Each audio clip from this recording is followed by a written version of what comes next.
How's it going, people? Jack here with another reaction here to check out part 2 of Dog's D&D adventure with AI companions. The one use of AI that I can fully get behind. Part 1 was extremely hilarious and had a piss-drinking bear turn Super Saiyan and restore the timeline. See, this is the fruit and collaborations of man and machine that we've been yearning for years. And so here we are with part 2 featuring Groot, a succubus, and what the is that spy? Anyways, let's get into this one.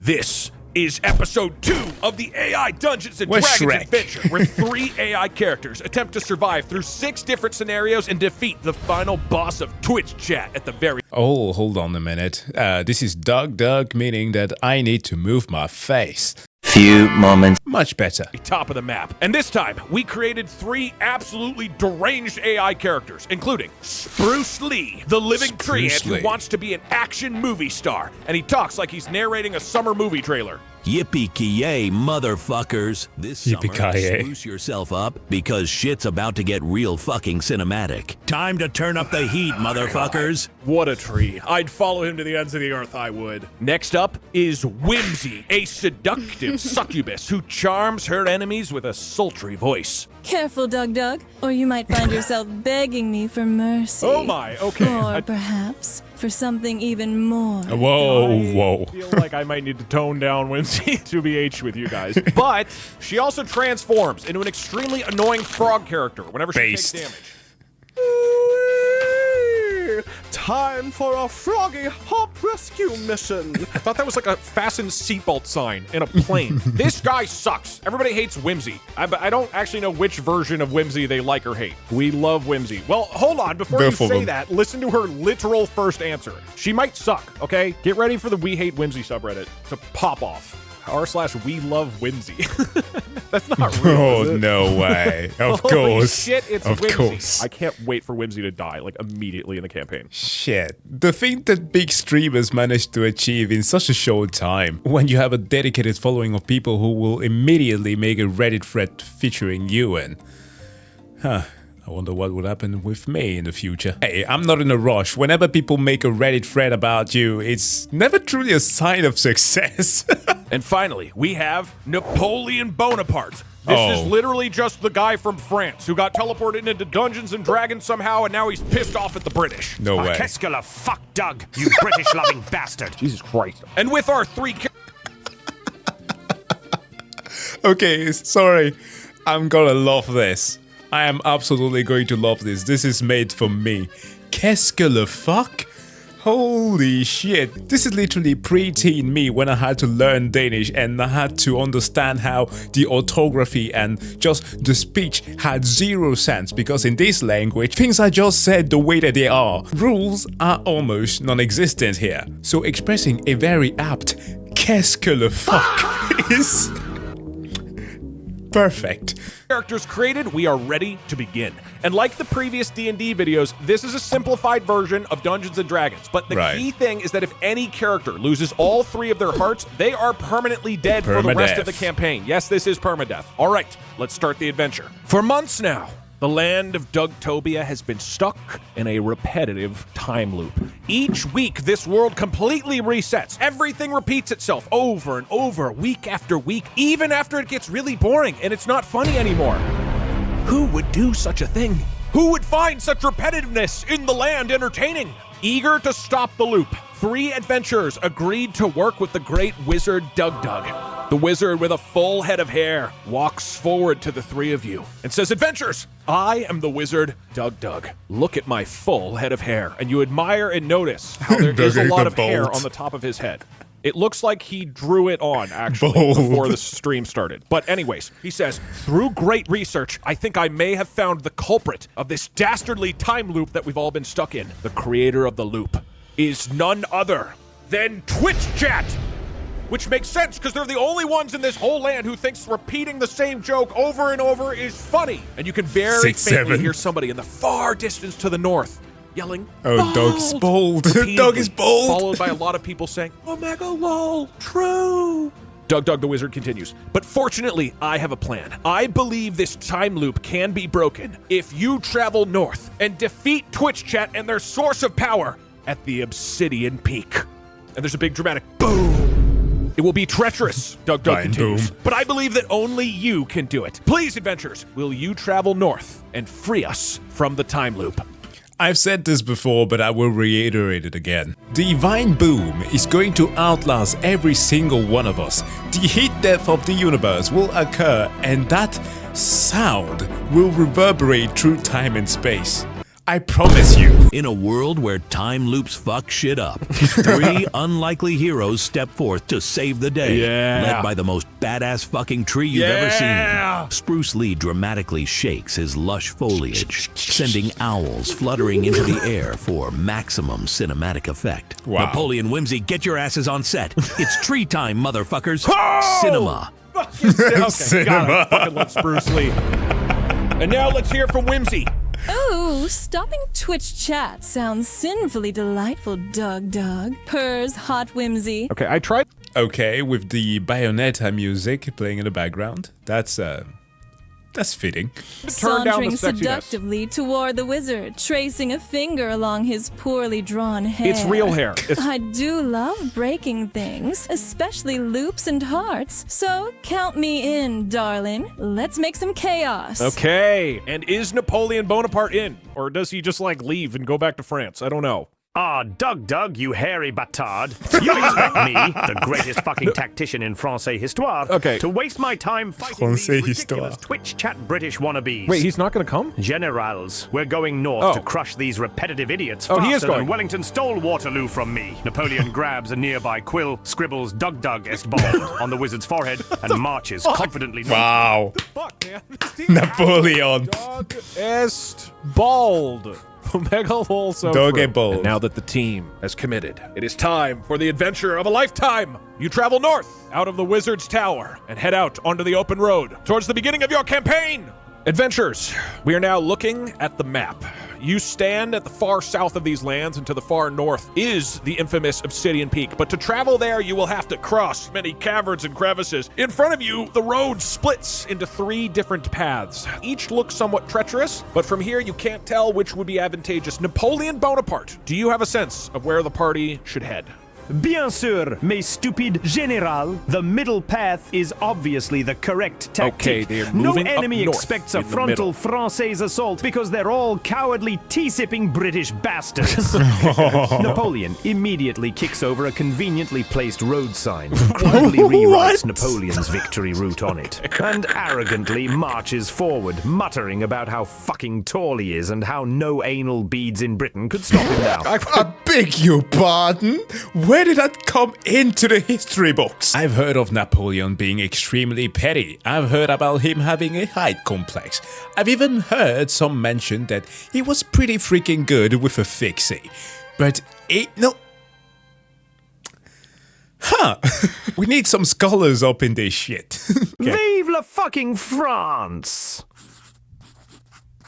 Adventurers, after days of traveling, your branches and legs are starting to feel a little stiff, and you find yourself at the entrance of a tavern in a snowy clearing. You walk up to the front door of the tavern and see a bustling, large tavern, one of the biggest you've ever seen in these lands. Wow. But 2 wizards in the center appear to be fighting. The one on the left screams out, "You full-barreled! You broke my wand and I'll never forgive you!" On the right, he screams out, "Flairel, you broke my wand! This is the last time you mess with me!" And he picks up a nearby mug and hurls it over at Flairel on the left. These 2 seem like they're just bickering school children. And in the background, you see to the south end, the barkeep angrily shouts out, "Not again! I swear this is the last time you 2 fight in my tavern." He turns to the entire room filled with patrons and shouts, "If anyone here can stop these 2 bozos from fighting and destroying more of my tavern, I'll give you my family's treasure. This has gone on too long." Right as he finishes speaking, the wizard on the left screams, "I'll stop you myself, barreled!" He aims his wand at the other wizard, and a dramatic bolt of magical energy shoots across, but it misses badly, and and the gnome who was behind them suddenly poofs into a sheep.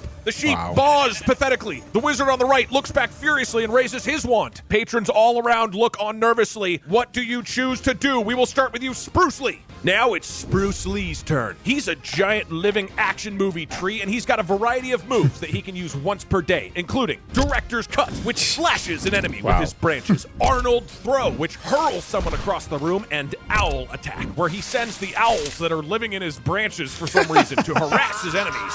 This summer, 2 wizards fucked with the wrong fucking tree. Okay. Prepare for an owl-tervention, motherfuckers. Owl-tervention. I unleash my owl attack, sending my co-star owls flying dramatically around the Spruce wizards, Lee walks forward and releases his owls. and clawing to distract their magical asses. Lights, camera, owl fucking action. Take 5, assholes. Cinema. Cinema. Hold on, I don't have owls. Hasn't even done anything I was yet. hoping for a less humanoid owl. Oh, here we go. Oh, here we go. I think this is the best one we got. We want the fat owl. But it doesn't even look like it's flying. This is stupid. It doesn't make sense. Okay, the fat owl is just gonna sit on the table. It can walk. Okay, fine.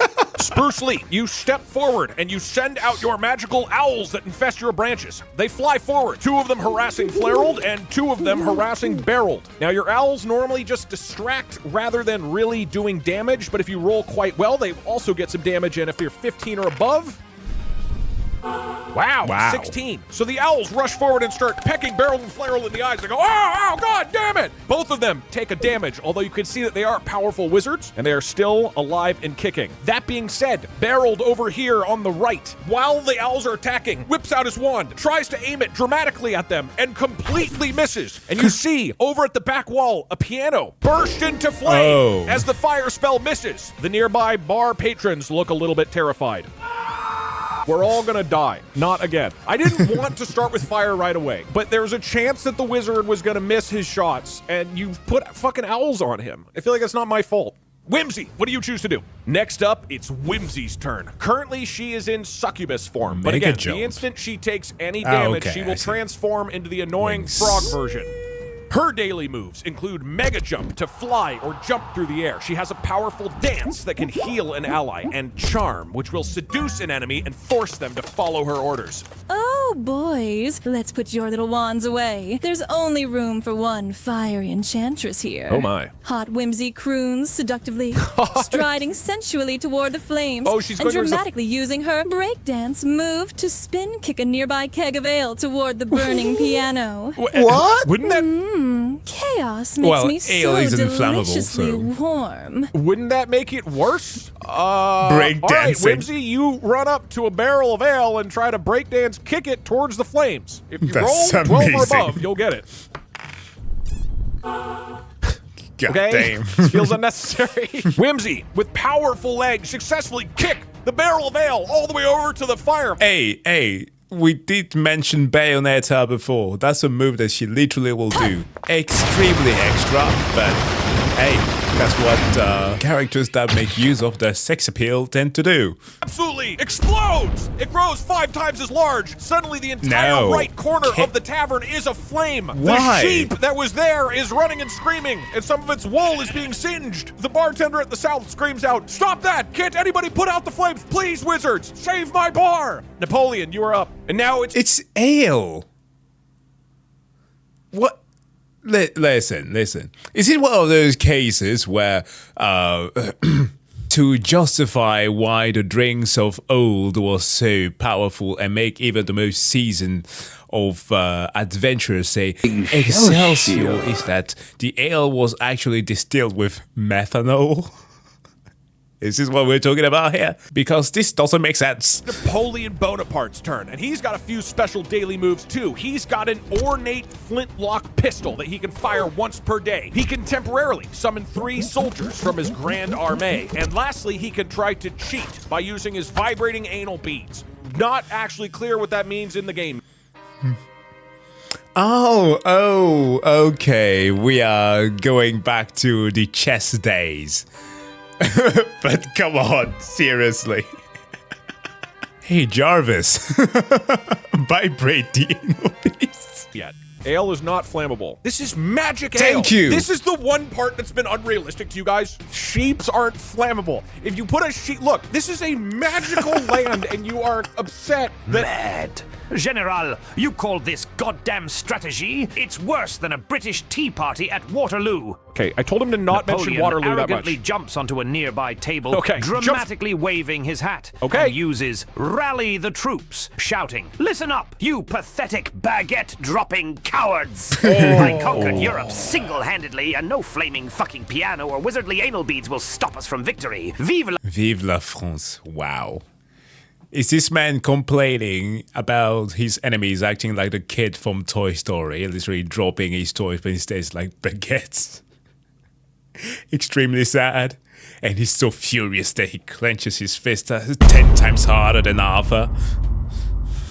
France. Okay. Napoleon, you step forward and give a rousing speech that, to be clear, does not address the flames in any way, shape, or form. But if you roll a 10 or above, then you successfully rally the troops. He'll do it. Oh!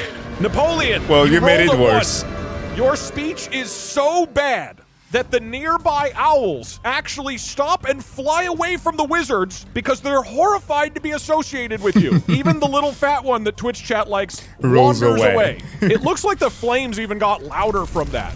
Next are the wizards. Flairel says, "Barreled, it's time. I bet you'd like being a frog, wouldn't you?" And he fires off a bolt of magic energy from his wand. But unfortunately, the wand bolt misses, and it fires over another tavern patron, who rapidly turns into a cow. You hear the cow moo extremely loudly, and then it starts running panicked towards the exit of the bar. The sheep as well starts running towards you in a panic. Multiple tavern patrons are now on their way out the door in a panicked rush. Spruce Lee, what do you do? Milk the cow towards the fire. Rated PG-13 for pervasive wizard violence, unnecessary livestock transformations, Oh, yeah. and one pissed-off fucking tree. Oh, Damn. yeah. I uproot a nearby tavern table, Picks up the table. dramatically heaving it toward the rampaging cow and sheep to herd them towards the wizards. Okay. You wizards Wow. fucked with the wrong cinematic universe. Cinema! Spruce Lee, you walk up to the table that I am Napoleon is not on, Groot. pick it up, and hurl it towards the animals. You try to expertly He is not Groot. He does not want peace. He wants problems always. herd them away from the exit and into the wizards themselves. A 10 or above, and you pull it off.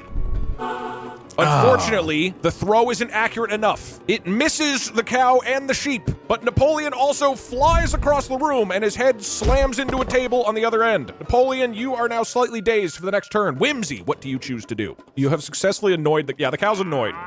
Ooh, all this destruction is getting me all hot and bothered. Time to embrace the chaos. Hot Whimsy purrs excitedly, spontaneously grabbing a flaming chair and dramatically twirling it above her head. But you're making it aiming worse. to hurl it seductively, yet chaotically, toward Okay. the fighting wizards. Let's heat things up even more, boys. That's my Whimsy. She likes She's chaos. crazy. No, chat, you can fix her.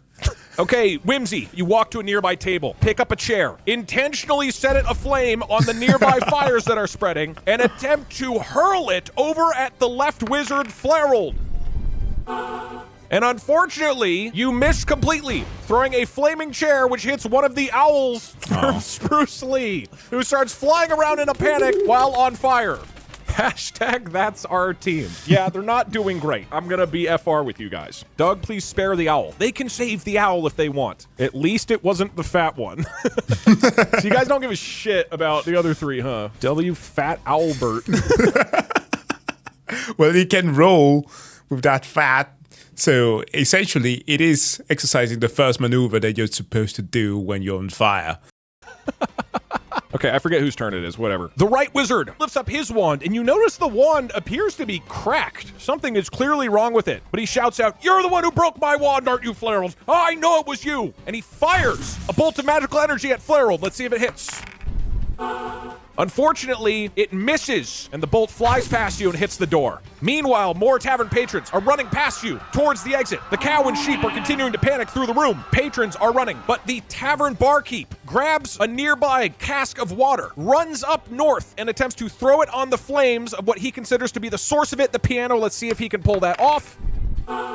He manages to put out some of the fire that's on the piano, but the fire is still spreading throughout the bar. Napoleon, you are very dazed, but you are up. Fucking hell, Doug. You rigged these dice like the goddamn British rigged Waterloo. I'm trying to cheat. Okay, he's using his cheat power. Napoleon dramatically waves his hat while staggering drunkenly, screaming, Why's he Doug, you baldy connard. I demand a reload. Okay, Napoleon is using his once-per-day cheat move. He can cheat and demand that I change the rules. Napoleon, I like your argument. We will roll. If this roll is a 10 or above, I am going to assume that the table roll was successful and you can herd the animals that are running towards the wizards. 10 or above.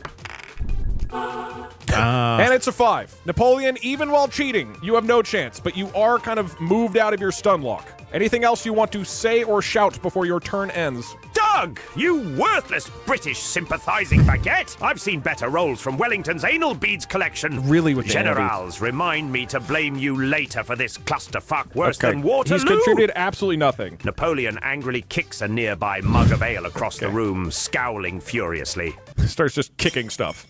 Good stuff, Napoleon. All right, Spruce Lee, you are now up. What do you want to do? I bet he's gonna Save them no In tree. a world gone fucking mad, one tree dares to end the chaos. The director's cut is here, bitches. Okay, director's cut. Use I his once-a-day dramatically move. swing my branches at both wizards. Both wizards? Attempting to knock their stupid fucking wands away and end this casting catastrophe. That's a wrap, assholes.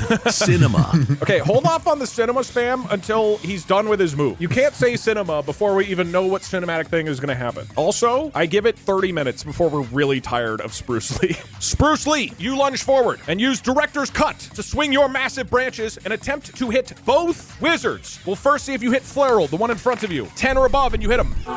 You smack Flareral the wizard forward. At this point, he's been hit by your owls and your branches. He stumbles forward, and the wand clutters to the ground. Additionally, the force from your branches just might knock Barreled a bit as well, but it would require a 15 or above. 15 or above. Unfortunately, you don't hit the second wizard. Whimsy, you are up. Spruce is carrying this team. Yeah, which is concerning. All we've accomplished is property damage. Yeah, they're not helping that much. Seems like you're all tied up, darling. Allow me to charm you into submission. Okay, is she gonna use charm? Hot Whimsy smirks seductively, Hot Whimsy is not a using word. her charm move on the remaining wizard Okay, Barreled. she attempts to go charm Barrel. Come now, handsome. Be a good boy and end this delicious spectacle for me. Whimsy walks up behind Barreled, who is currently looking proudly down at Flareald, thinking he's won the match. You whisper into his ear. His guard is slightly lowered. 9 or above, and you convince him. And unfortunately, God you roll damn a it. 3. And he turns around and he says, "Be gone, I'm sorry, fuck." Whimsy. I'm gay. Next, he steps forward, looking down at Flareald, and he says, ironic, isn't it, that the fire Gay wizard of the wizard. two of us should die to the flames? And he picks up Flareald and hurls him into the charcoal fireplace of the center of the tavern. And unless Flareald rolls a 19 or above, oh my god, he does. He burns. He rolls over the pig and lands on the other side, but he is still on the ground looking hurt. Meanwhile, the tavern barkeep rushes over and screams, Barreled, you won! I'll take him out of here! Just stop this fighting and help me put out the flames! Napoleon, you are up.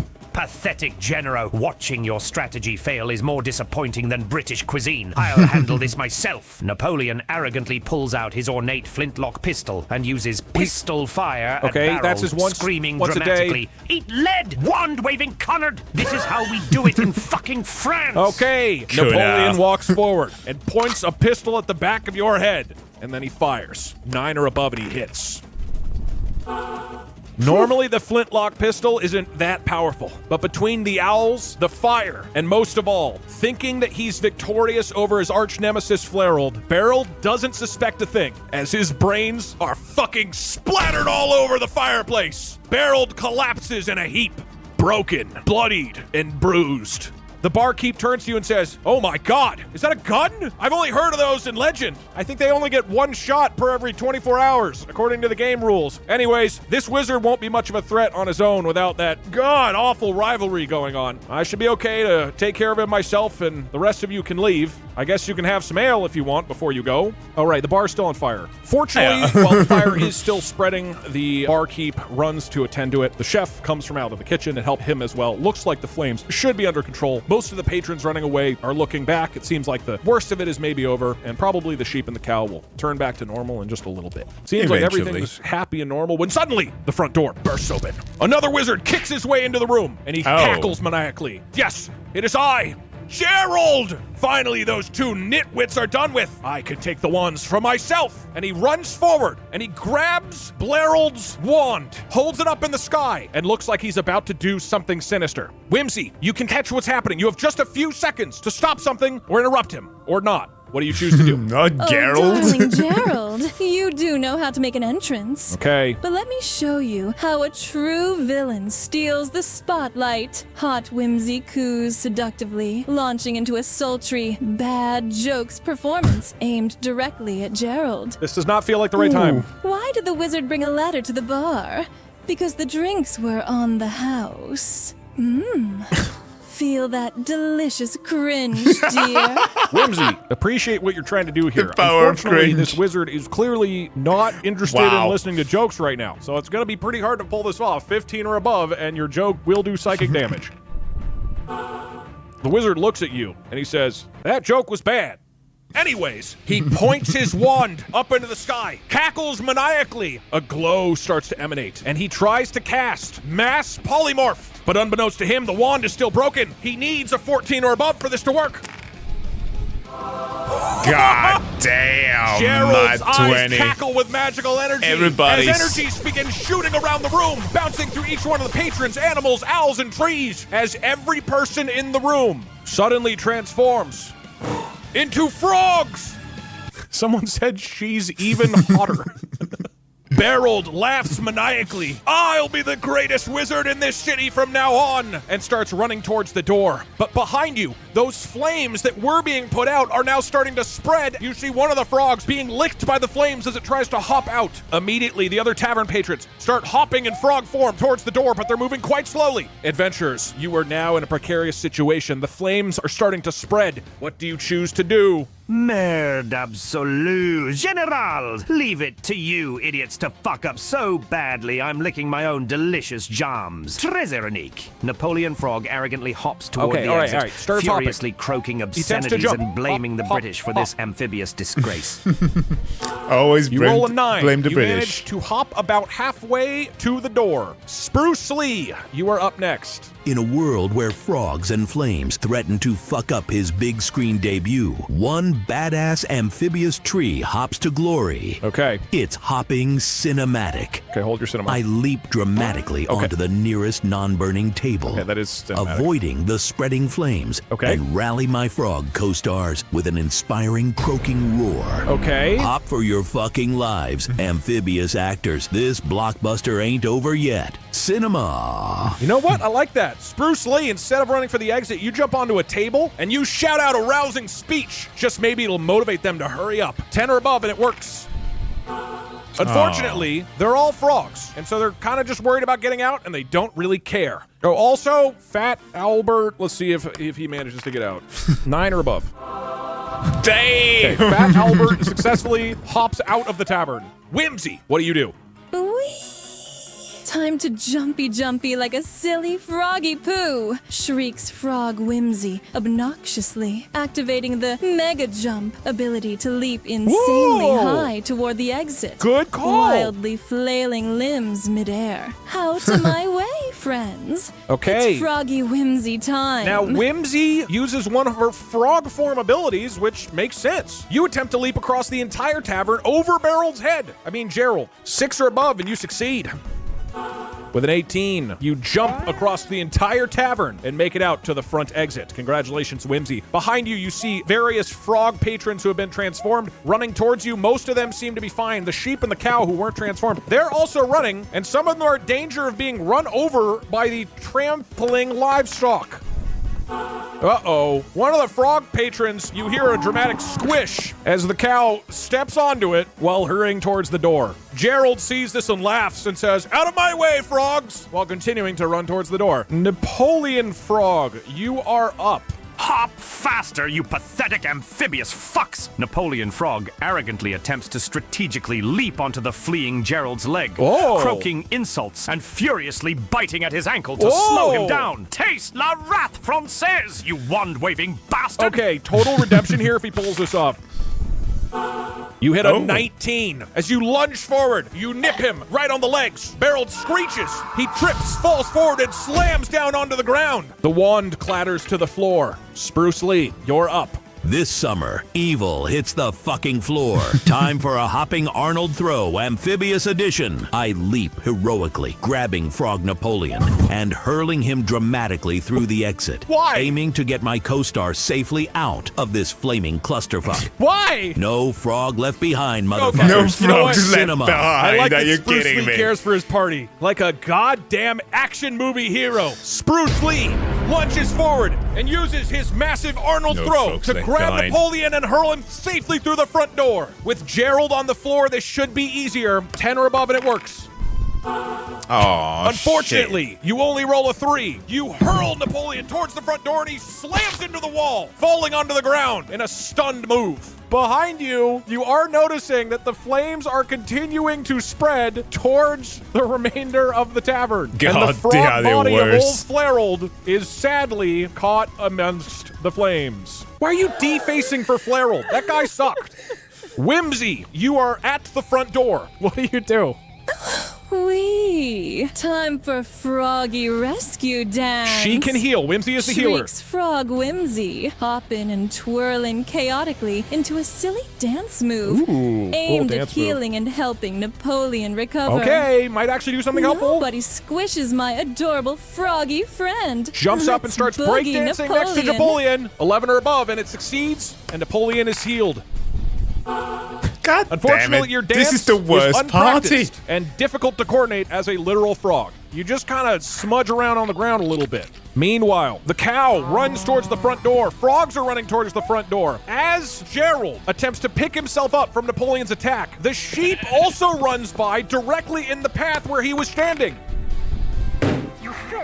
And unfortunately for poor Gerald, the sheep steps onto his face, temporarily blinding him, and then steps on the magic wand that was on the floor, shattering it into 4 different pieces with magical energy dissipating into the air. The sheep manages to successfully escape the tavern, and Gerald is looking turn worse back for to wear. normal, right? Napoleon Frog, what do you do? The sheep is the real hero. C'est fini, Gerald, you pathetic wand-breaking British fuckwit. Meet your here. Waterloo, courtesy of French genius This amphibian. is Napoleon. Napoleon Frog leaps aggressively onto Gerald's face, Okay, he's at a furiously disadvantage, he's croaking stunned. a French insult move into his ear. Va te faire foutre, espèce de Go fuck British yourself. merde-mangeur, avec une baguette enfoncée dans le cul. Oh! Oh my god! Oh my god! Jesus Christ, Napoleon! First the anal beads, and now the... Said you have bread in your ass. Napoleon attempts to jump onto Gerald. No. He said, go F yourself, you kind of British shit eater, with a baguette lodged in your ass. That's very French.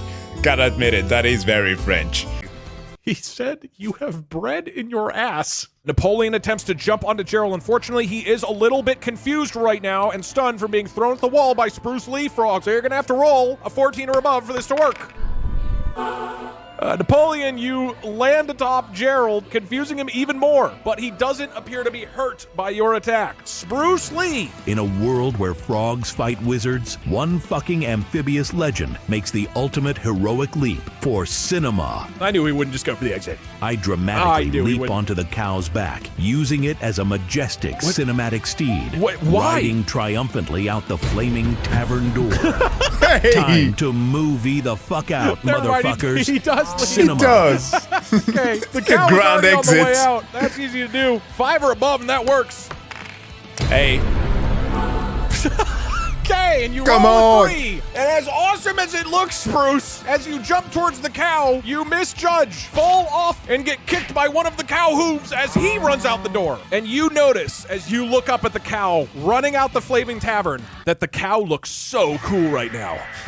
Whimsy, what do you want to do? They have rolled so badly. It's unbelievable how incompetent this party has been. Hey, I'm the froggiest frog diva around. Squeals Frog Whimsy. Okay, Gleefully hopping around. Yes, great Accidentally job. tripping over her own legs. Okay. And tumbling headfirst into Gerald's face. Okay. Oopsie daisy. Froggy hug attack. Ribbit chaos. I'm not even clear what you're trying to do. Okay, you jump forward onto Gerald's face and I guess try to like cover his mouth so he can't breathe? That's fucked up. I mean, he is on the floor, 10 or above, and it works.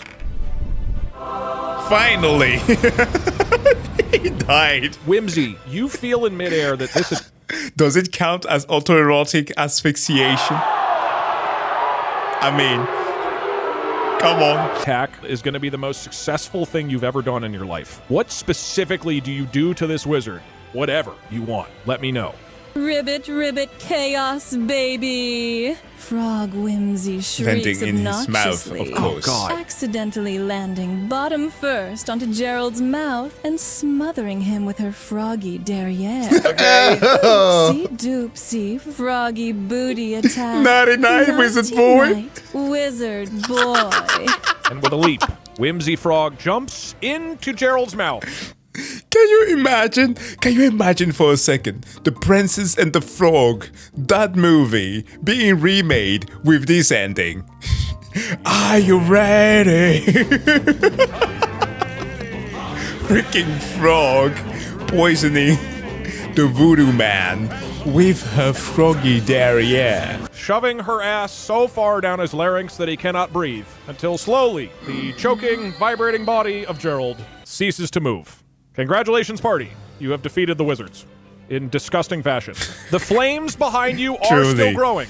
Do you Ew. choose to do anything else? C'est fucking merveilleux, généraux. Victory through froggy asphyxiation. Now let's hop our French cull out of this flaming British disaster before we're served as delicious jambes. I should do this more often. Just interchangeably going from French to English whenever I'm speaking.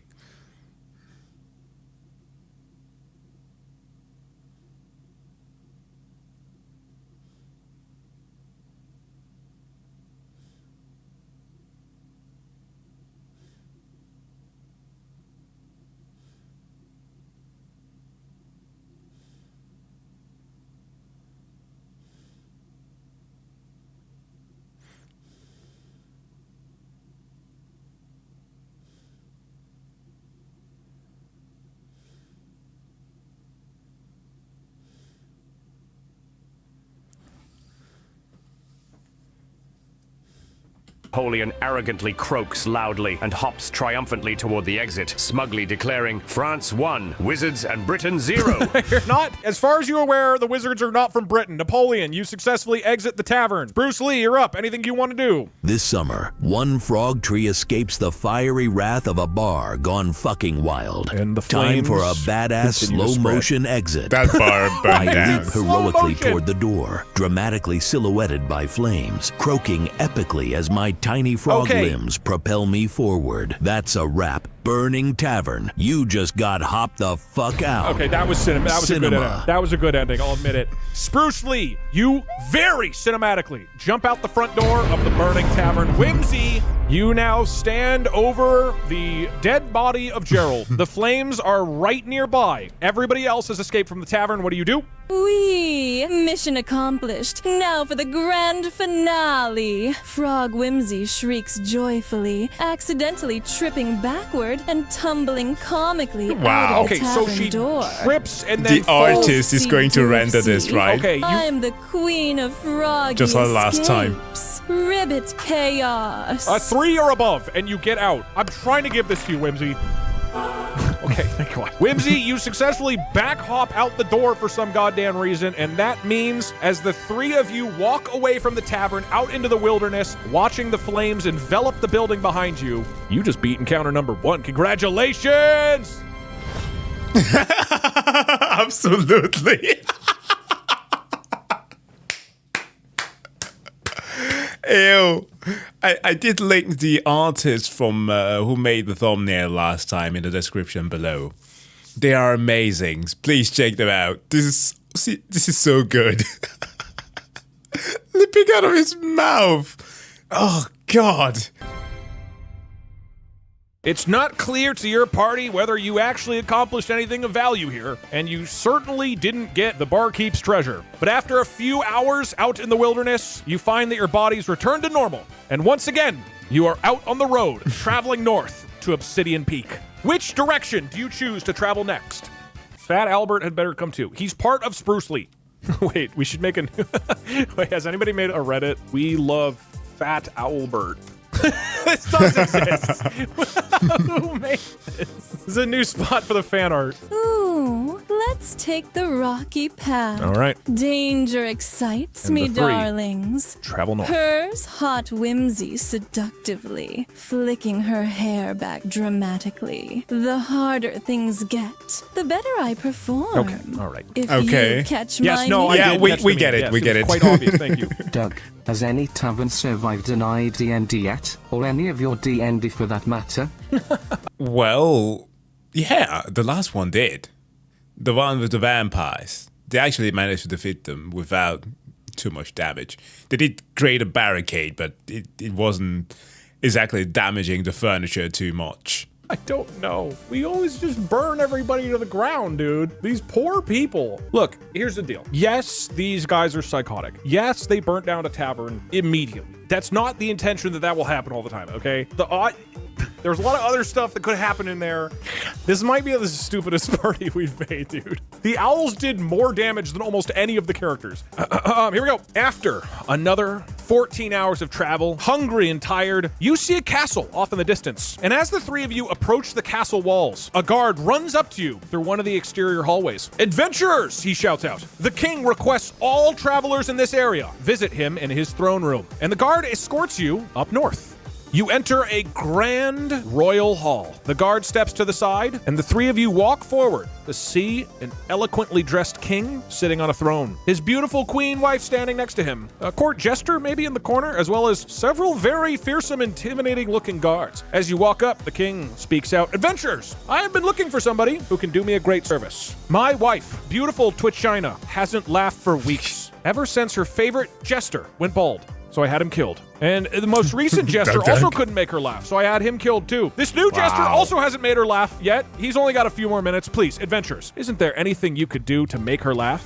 I would reward you handsomely if you could. I'd punish you severely if not, of course. But go ahead, try your Jesus best." Christ. Now, the fun thing here is that Queen Twitch China is actually influenced by you guys. Depending on what the characters do, you will determine whether the queen laughs or not. Now that you that's have a cool. knowledge of the surrounding room, you stand in front of the eloquently dressed king and queen. Napoleon, we'll start with you. What do you choose to do? Do you think he's going to attack somebody? Oh, magnifique! Another fucking royal drama as boring as a British tea party at goddamn Waterloo. I thought that he would have referenced the French monarchy, whom he kind of aided in getting down. How about that, monsieur avec le complexe de grandeur? Écoutez-moi, Twitch China, I'll show you real comedy française. Okay, walks up to Twitch China. Napoleon arrogantly marches up, dramatically trips over his own feet, Smack! knocks off his hat, revealing a tiny bald spot he's clearly sensitive about, and screams, "Putain de merde! Who put this British floor here?" You see Queen Twitch China looking down at you, staring at your bald spot. And after a long, tense moment of silence, she laughs. Twitch China erupts in uproarious laughter. The Bold king jokes. smiles and Amazing. says, "Oh, Is- great job, is you Twitch. French piece of shit. I haven't seen her laugh like this in weeks. We've gone through a dozen jesters." The queen, vibrating with laughter and merriment, seems to absolutely love your hilarious joke, Napoleon. And as you turn to look at the rest of your party excited, the king slams his foot on the ground. Doom. Hold on a second. I need one of you to make her laugh again. You three adventurers, certainly two of the three of you could make her laugh, could you not? Then you're free to leave. Spruce Lee, he stares at you. Make like a tree cinematic and joke. In a world where one queen desperately needs to fucking laugh, one badass treant gives the performance of a lifetime. Okay. Prepare for comedic cinema. Okay, he's a comedy star now. I dramatically shake my lush branches, accidentally releasing an owl who clumsily tumbles onto my own face, Fat Albert's pecking back. wildly. Ow, fuck. Not the face, you feathered fuck up. That wasn't in the script. Cinema. Okay, a lot of slapstick humor here. So, Fat Albert, who did successfully survive the last trip, starts smacking into his face repeatedly as he screams. The queen stares at this scenario for a few moments, considers, Oh, and yeah. then she scowls. Unfortunately, Spruce, your joke evoked no merriment or mirth from Queen Twitch China. She looks at you with a scowl, and the king says, "Enough! Get out of here, treant! Otherwise you'll make her mood even worse." You and Albert skulk to the side. The guards nearby, you can see them readying their weapons. The king says, "You, there in the middle, the succubus, you had better have something funny for us." Take damage. Oh, your majesty, prepare yourself for a joke so delightfully dreadful, it'll make your crown slip. Purrs hot whimsy, walks up. seductively, dramatically using her special move. She does have bad this. jokes. She does have this move. What did the evil queen say when she saw her reflection? Mirror, mirror, so divine. Damn, those laugh lines aren't mine. Oh my god! That is a burn. If the queen has a tiny funny bone, she will find that quite hilarious. But then again, she's royalty, so perhaps she's too sensitive with that. Funniest shit I've ever heard. And after a few moments, the queen's face scrunches up as she releases a massive scowl. Angrily, the queen shouts, "Two at you!" And the king says, "Gasp! D-face! She's never disliked 2 bad jokes in a row! Guards, teach her some discipline!" A nearby knight walks forward and swings their weapon at you, Whimsy.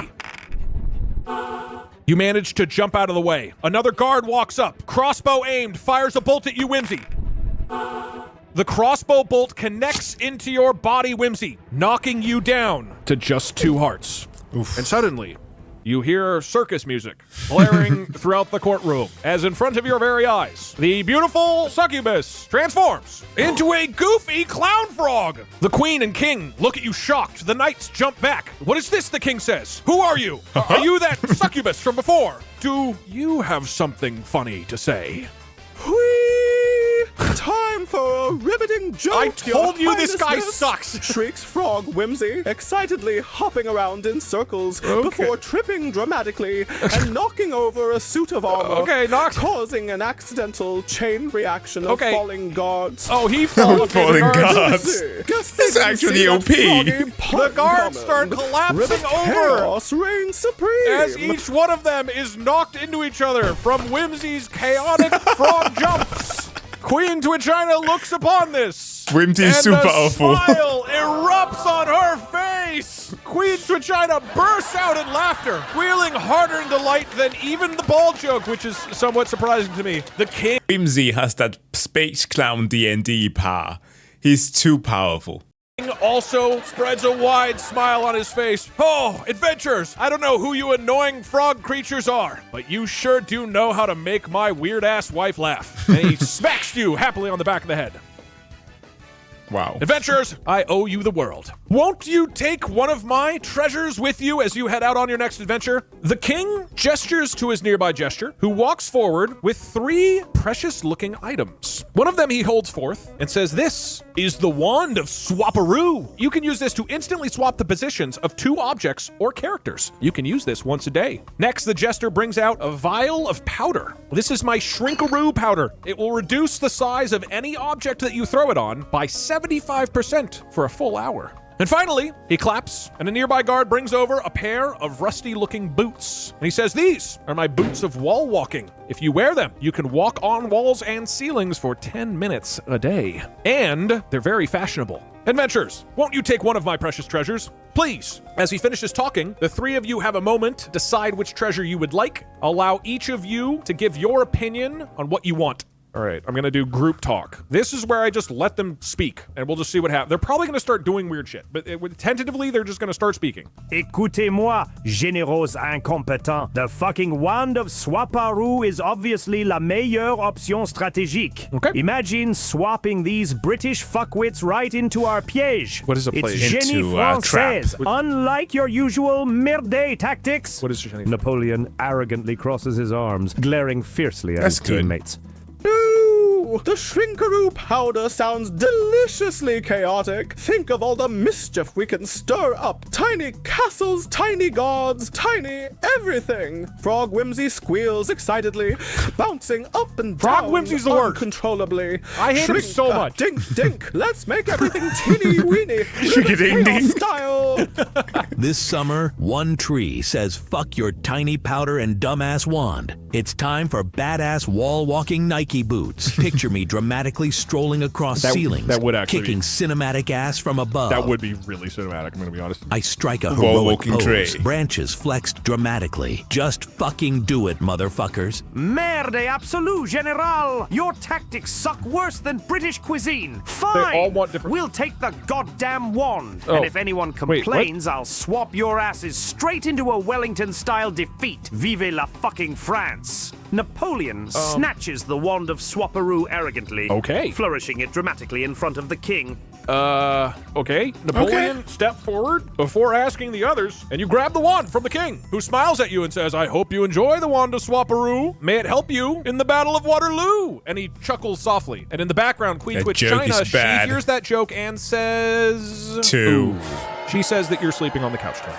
But with a brand new thus magical the king weapon died. in hand, the three adventurers can now safely head out of the castle. Congratulations, adventurers. You've made it to day 3. Back on the world map, you have a choice between going left or right on the path. Which do you choose, Mr. Spruce? In a world with 2 fucking paths, one grassy, one rocky, only one badass cinematic tree dares go the rocky route for maximum blockbuster potential. Okay, they go to the right. I dramatically point my branches toward the left path. Okay, they go to the booming left. heroically. Left is where the action is, motherfuckers. Time to rock and fucking roll. All right. Cinema. Let's go.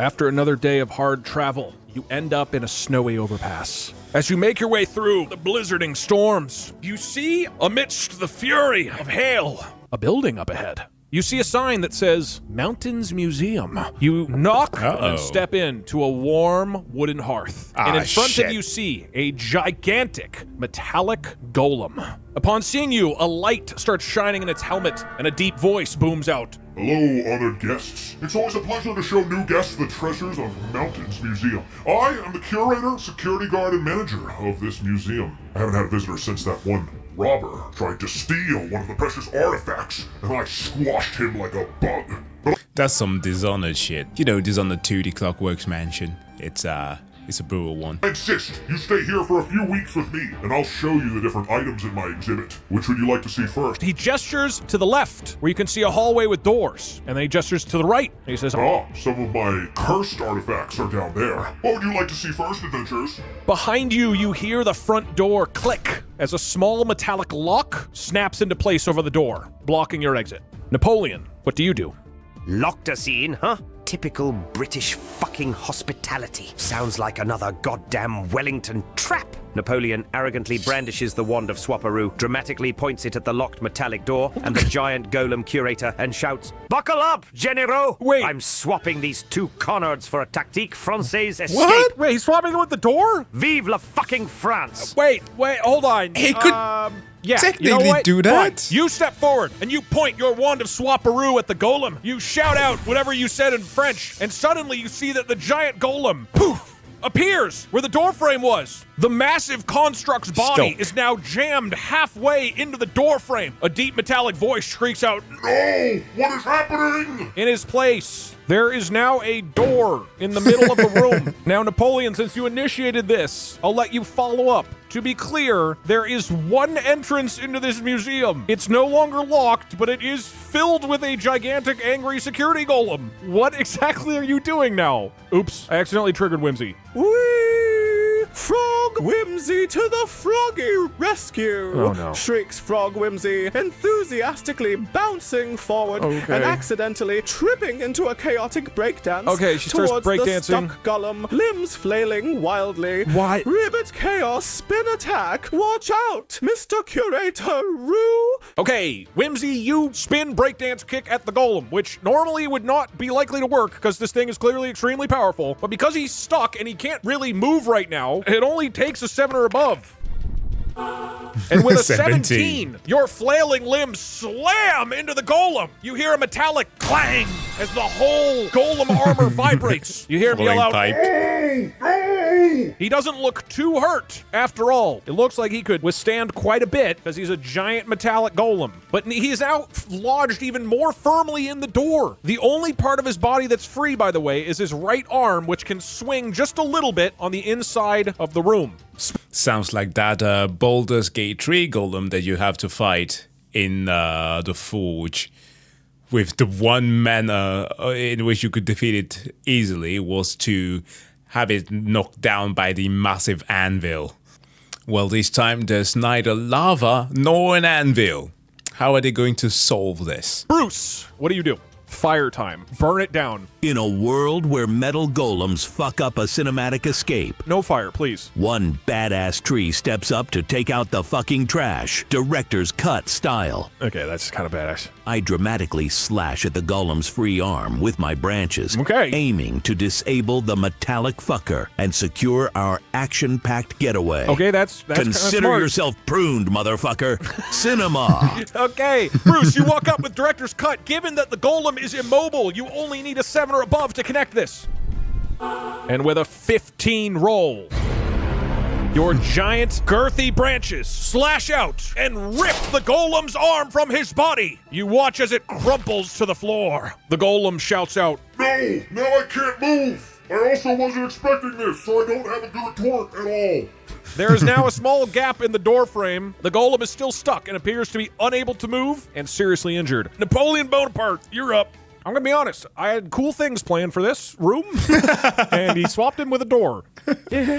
Generals, watch and fucking learn. C'est comme ça qu'on fait en France. What does that mean? That's how we do it in leaps French. arrogantly onto the In fallen France, golem sorry. arm, Okay. dramatically pointing through the gap while shouting, "Charge, you incompetent batards! Does he Escape mean this bastard? British museum trap faster than Wellington Okay. fled from my genie tactique at Waterloo." Waterloo is not a thing he won. No, Just a reminder, Napoleon, absolutely you lost not. at Waterloo. But anyways, you attempt to dramatically leap through the gap that is in the doorframe. Because the Golem is so immobile, he can't really stop you. 8 or above, and you will successfully do it. And with a 10, you somersault gracefully through the door, and you are now standing on the outside of Mountains Museum. Whimsy, you are up. Why did they have to fight him? They didn't, just to be clear. Absolutely They did not have to. I wanna They could have gone to the mansion and take the things. reiterate this. Whee! Froggy super leapy escape time! Shrieks Frog Whimsy, activating her mega jump to energetically hop through the Okay. gap in a wild, uncontrolled arc. Ribbit Chaos exit. As coming long as you through. roll a 4 or above, you will make it through. And you successfully leap through the door out of Mountain Museum. Spruce Lee, you are up next. As a It's reminder, slightly larger. we're in the center lobby of the museum, where the security golem guards all of the powerful artifacts. I feel like that's railroading. I reminded him of all You of the have artifacts. This summer, That are here. one unstoppable tree Like- doesn't just walk out. He makes gets- a dramatic fucking exit they'll never forget. Is he gonna go get one of the artifacts? I leap heroically through the gap, Okay. pausing mid-air to flip off the immobilized golem with both branches extended. Hasta la vista, motherfucker. Cinema. Oh, fucking okay. Oh, wow. All right, Fair unless enough. you roll a 1, you're fucking out of there, Spruce.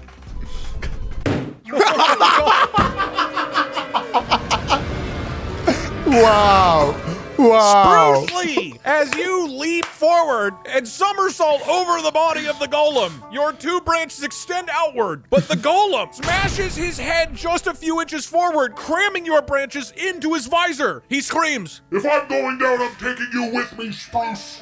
and unfortunately, that gives him time to do something that was unlikely to happen. As your branches are stuck in his visor, you see the lights in his visor briefly flash red. And in a deep, metallic voice, he says, "Self-destruct sequence initiated." The entire golem begins to blink dramatically. Spruce, what do you do? In a world where explosive golems threaten blockbuster greatness, Wow. one badass tree sacrifices his epic fucking foliage. Does he break his arms off? Heroically pruning himself to freedom. I dramatically rip my trapped branches free, leaving chunks of stylish foliage behind as I dive through the gap in slow motion. Nobody blows up Spruce Lee, motherfucker. In a heroic act of self-sacrifice, Spruce Lee rips the two arms off his own body, leaving them behind. Pushing yourself through the door, Albert behind you, and the security golem screams in anger as the three of you rush away from Mountains Museum. A few minutes later, you hear a massive explosion. Boom! As the museum erupts in flames behind you. Important question here, Spruce Lee. As you're walking away from the explosion, do you look back at it? In a world where explosions make losers look back, one badass fucking tree knows cool guys walk away without blinking motherfuckers. I stride forward dramatically, ignoring the fiery chaos behind me, while my owls screech triumphantly overhead. That's how you make a fucking blockbuster exit. Excuse me, is this entire thing just supposed to be made for the artist to portray great escapes? Because that's what it sounds like. Cinema. And with that, the three of you exit safely from Mountains Museum. The thumbnail. Okay, really can't reiterate how many artifacts were in there. That was the whole point. Whatever. They realized they were too powerful to need those artifacts. How humble of them to blow it all up. Hey, way to stay humble, guys. To reiterate what happened at the museum, they showed up, trapped the tour guide in the doorway, and just left. Great job, team. I do have to say I love all the fan art that has been churned out on the subreddit. Is there fan art? It's just a Fat Wait, which is the Reddit? These are all just Fat Albert. Holy shit. Whoa, that's quick. Why are they all of whimsy? Oh, there's the frog. r/we love Spruce Lee has some great wait, so is there a different one for every character? There's 20 different Cinema. That's my tree. This is very good. As you make your way back to the road, the blizzard dies down. You see that the road forks in two different directions, left or... See, this is awesome. See, despite how Dog is using this, I know that some people are still going to feel crossed about the use of AI. But this is how you do it properly. You even have artists that are being showcased right now in the subreddit because this is actually genuinely fun. It actually helps people engage with something and create some stuff themselves. Right. Napoleon, which direction do you take the party?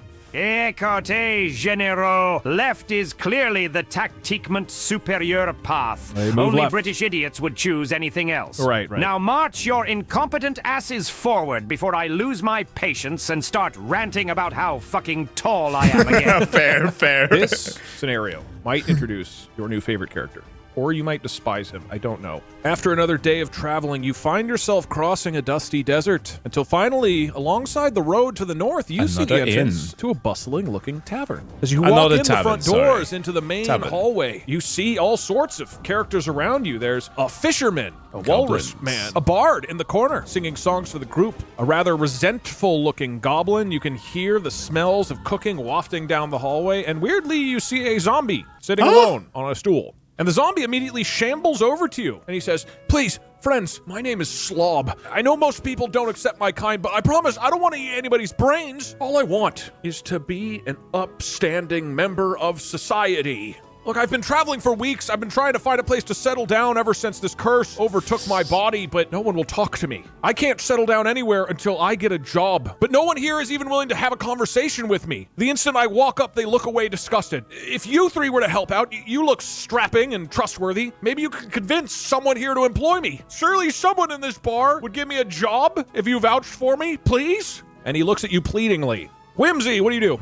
r/we love slob. Don't worry, Slobby Wobby, Froggy Whimsy will get you the bestest jobby wobby ever! Shrieks Frog Whimsy, hopping chaotically toward the walrus fisherman. Oh my god, okay. Accidentally crashing face first into his table. Okay, he jumps over here, crashes into the wall. Anyone need a new fishing buddy ribbit? Okay, Whimsy, you bounce down the hallway and trip and crash into the barrel that the walrus fisherman was standing next to. You then ask if he needs a fishing buddy. Unfortunately, this isn't very appealing looking. But he smirks, and he looks at you with a deep chuckle and says, a sense of humor with this one, huh? Well, look, I actually could use some help out on the river, but only for somebody who is an accomplished fisherman, who's accurate with the rod. Would that be you? He looks at you expectantly, Whimsy. Oh my god, what are the walrus race from World of Warcraft called again? Totally forgot that. I mean, it's been over a decade since I played Wrath of the Lich King, so hey. All right, we'll assume the rest of the group kind of wanders over. Whee! Accurate! I'm the froggiest fishing expert in all the land! Eagerly grabbing a fishing rod, twirling around chaotically, and accidentally sending the hook flying directly into the tavern's mounted fish trophy on the wall. What? Oopsie doopsie! See? I'm a natural ribbit! Okay. You swing the rod around and successfully hook a fish trophy off the wall, pulling it down and slamming it onto the ground. The barkeep looks at you and says, hey, you need to pay for that. The walrus fisherman looks a little disappointed and says, well, you seem accurate, but can you be controlled? What about pulling that cup from that sack of flour over there? And he points down the hallway to the south. Napoleon, you are watching this. What do you do?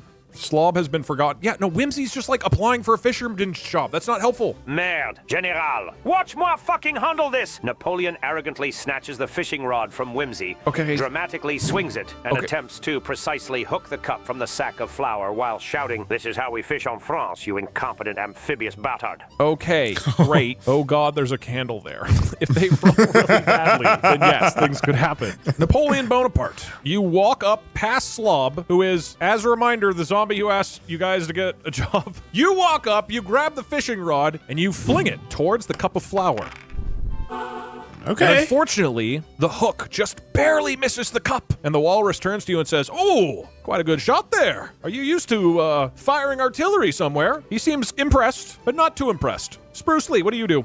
This summer, one badass tree sets out to hook the cup with style. Okay, he also walks Fuck past. Fishing rods. It's owl time, motherfuckers. Okay. I send one of my... Technically speaking, owls can fish. And they are incredible at avian tactics because they fly extremely silently. Thus, they can often not be detected even by fish who can see above. My co-star owls swooping dramatically to snatch the cup from the flour sack and bring it back like a cinematic champion. That's how you fucking fish, barkeep. Oh, remove Spruce's hands. Yeah. Also, as a reminder, Spruce Lee, you don't have arms because you ripped them off last time. You haven't actually used them yet. You only used your owls. You send out Fat Albert from your branches, who attempts to swoop up the cup. And unfortunately, right as he gets close, Fat Albert realizes that some of the flour spilled on the floor, and he just starts eating it. It's really, really good. But he does look quite happy. That's why he's Fat Albert. The walrus fisherman turns to you three and says, oh, I think each of you three have a bit too much enthusiasm for fishing. Maybe it's not the gig for you. And he looks like he's heading towards the door. Wait, Mr. Walrus. Froggy Whimsy has a brilliant idea. Ribbit, squeals Frog Whimsy, attempting a spectacular, silly dance move to charm the walrus into reconsidering, but instead tripping chaotically into a nearby table. Oopsie doopsie. See, I'm all about dedication and passion, Ribbit chaos. Crashes into a table while trying to dance in front of him. Let's see if this convinces him. The walrus looks at you with a chuckle and says, I'm sorry, Froggy friend. I think you're just a little bit too chaotic for the fishing life. It's mostly a lot of sitting still. And he walks down the hallway, past Slob. Says, get out of the way, zombie. We don't want you here. And he continues down the hallway. Merde absolu. This fucking British walrus insults our zombie friend Slob in front of moi. Not on mon watch. Napoleon arrogantly leaps onto a nearby table, dramatically summons the Grand Armée, and points furiously at the walrus fisherman German shouting, Mes soldats, teach this blubbery butthard some proper Francais But manners. you don't Vive la have- France! You All right, don't have an Napoleon, army. you attempt to summon the Grand Army, one of your special once-a-day moves. You fail! And you see, What a as loser. from the other side of the tavern, 3 summoned knights burst into the tavern. Growing excited at seeing your most accomplished generals on the field, you smile in excitement as they rush down the hallway towards you, but accidentally slam into Slob the zombie on the way. He's knocked violently onto the ground, where both of his arms are ripped from his body as he falls away. Napoleon, your 3 soldiers do catch up with you and then say, oops, as they look at Slob rolling around on the ground. Spruce, what do you do? In a world where one badass tree loses his fucking limbs, a new cinematic hero steps in. Spruce Lee, now with zombie fucking arms. I dramatically stomp forward, slamming my stumps onto Slob's fallen zombie arms to fuse them onto my bark body, creating epic undead branch replacements. It's alive, motherfuckers.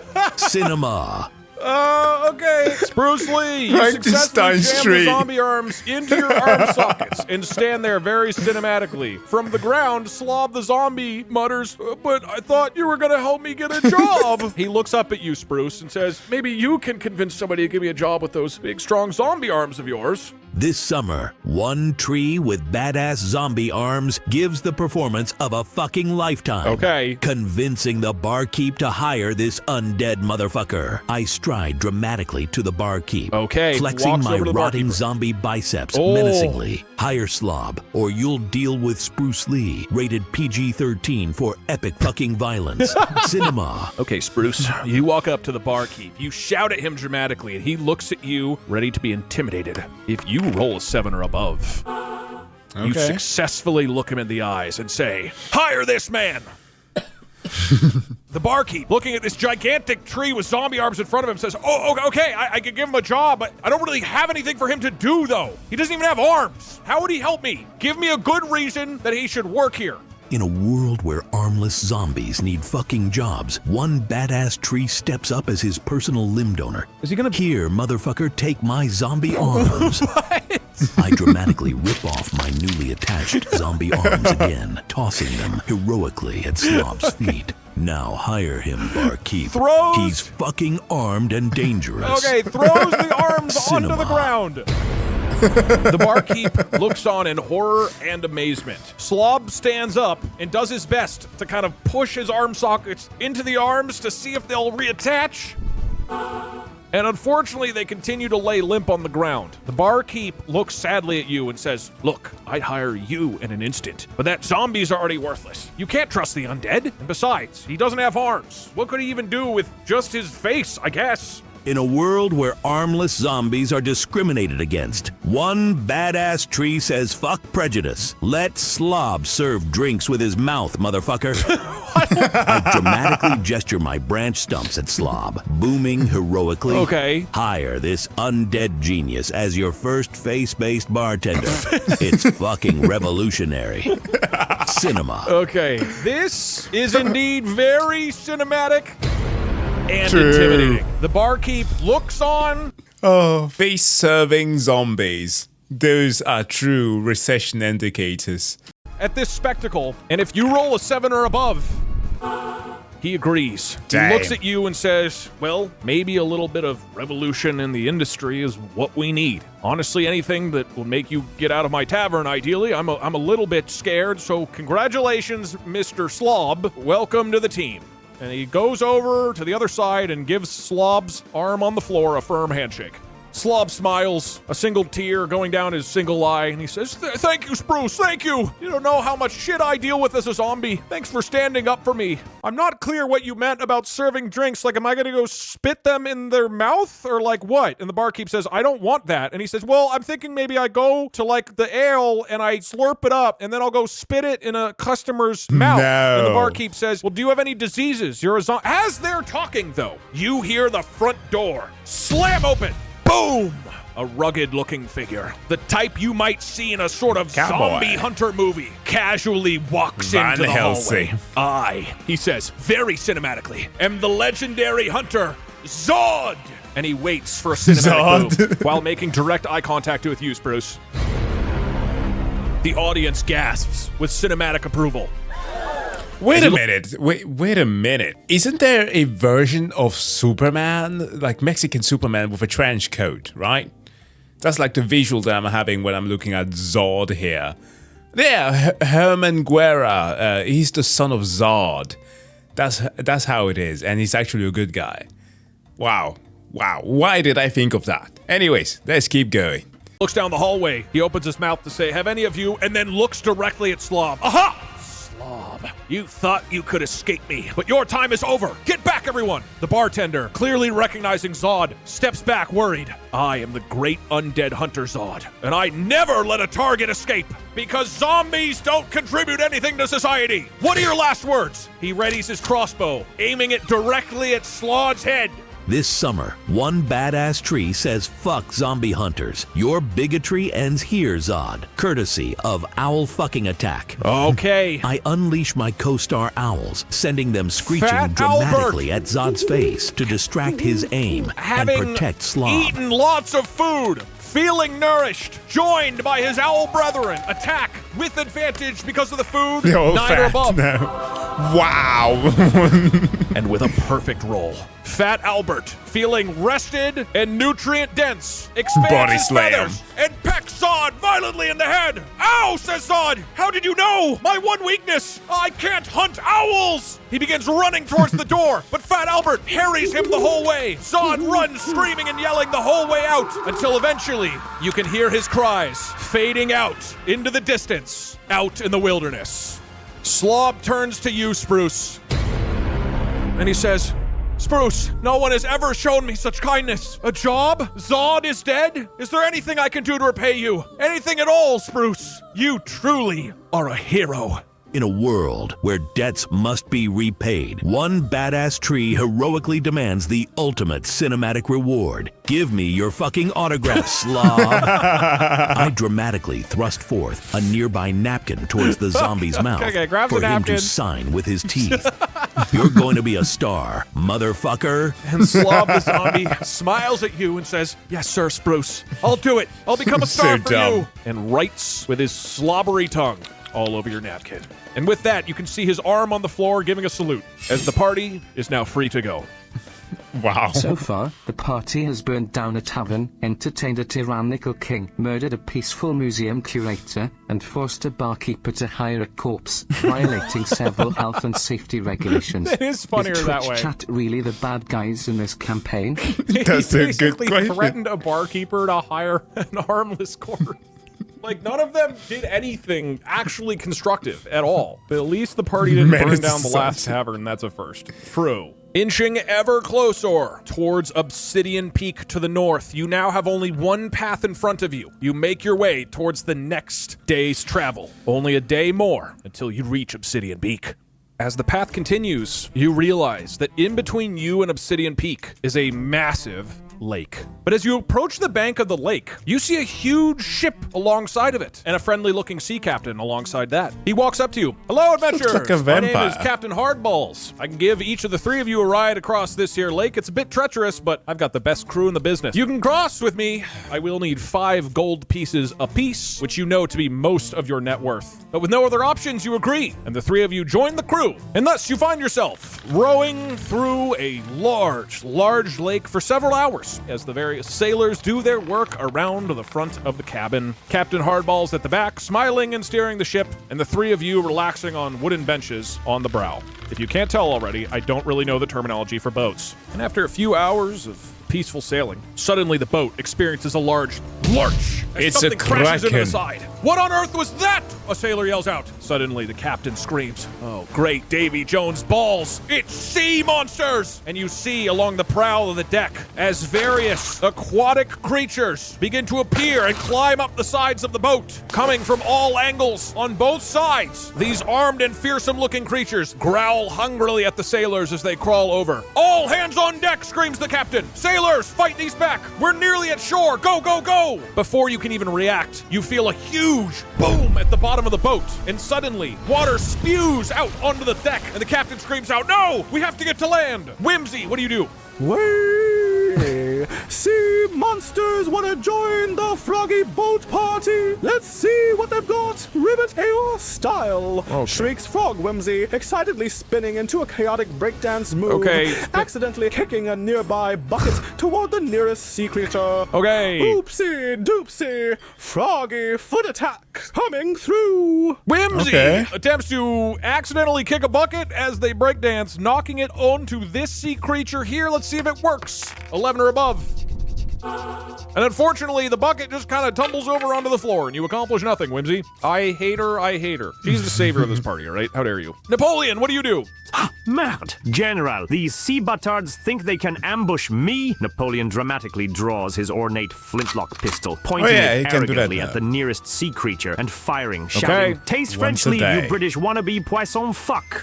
And she replies in a perfect British accent, "For the Queen!" But you fire the flintlock pistol 11 or above and it hits. And unfortunately, the shot veers right, and she snarls at you, eating some biscuits and tea. Spruce Lee, you're up.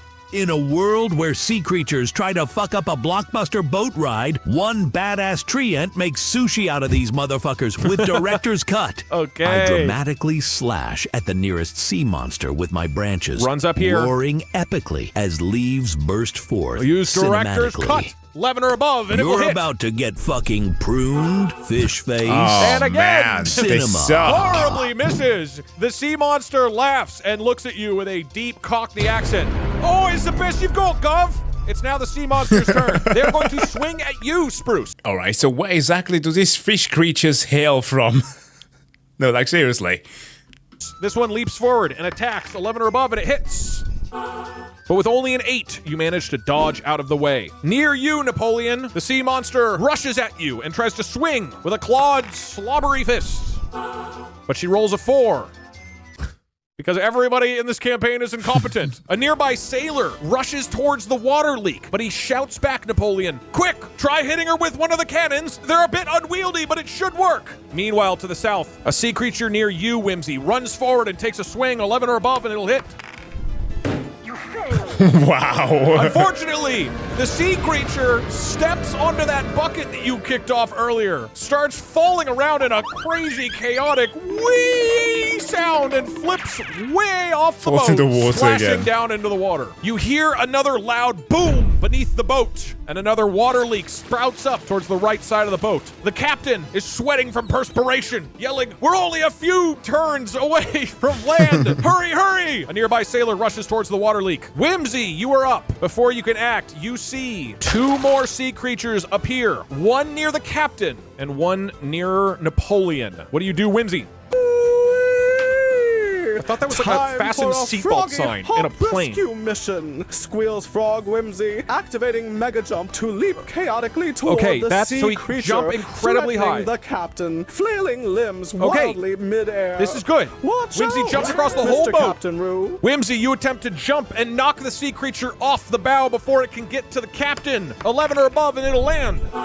And with a 16, for once in your life, you contribute something of value, spinning wildly directly into the sea monster, Whimsy did save the day once. The captain shouts out, "Thank you, strange annoying frog. I'll keep steering." And you see him focusing ahead. Napoleon, what do you do?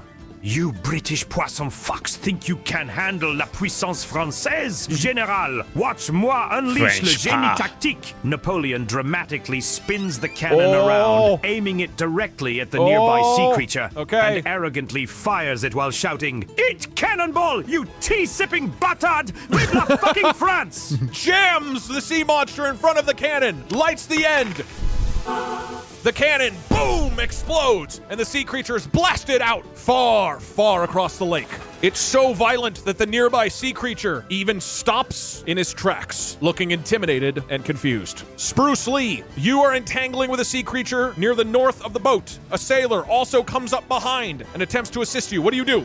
In a world where sea monsters fuck with the wrong goddamn tree, Spruce Lee unleashes the power of fecal-fueled fury. Wait, what?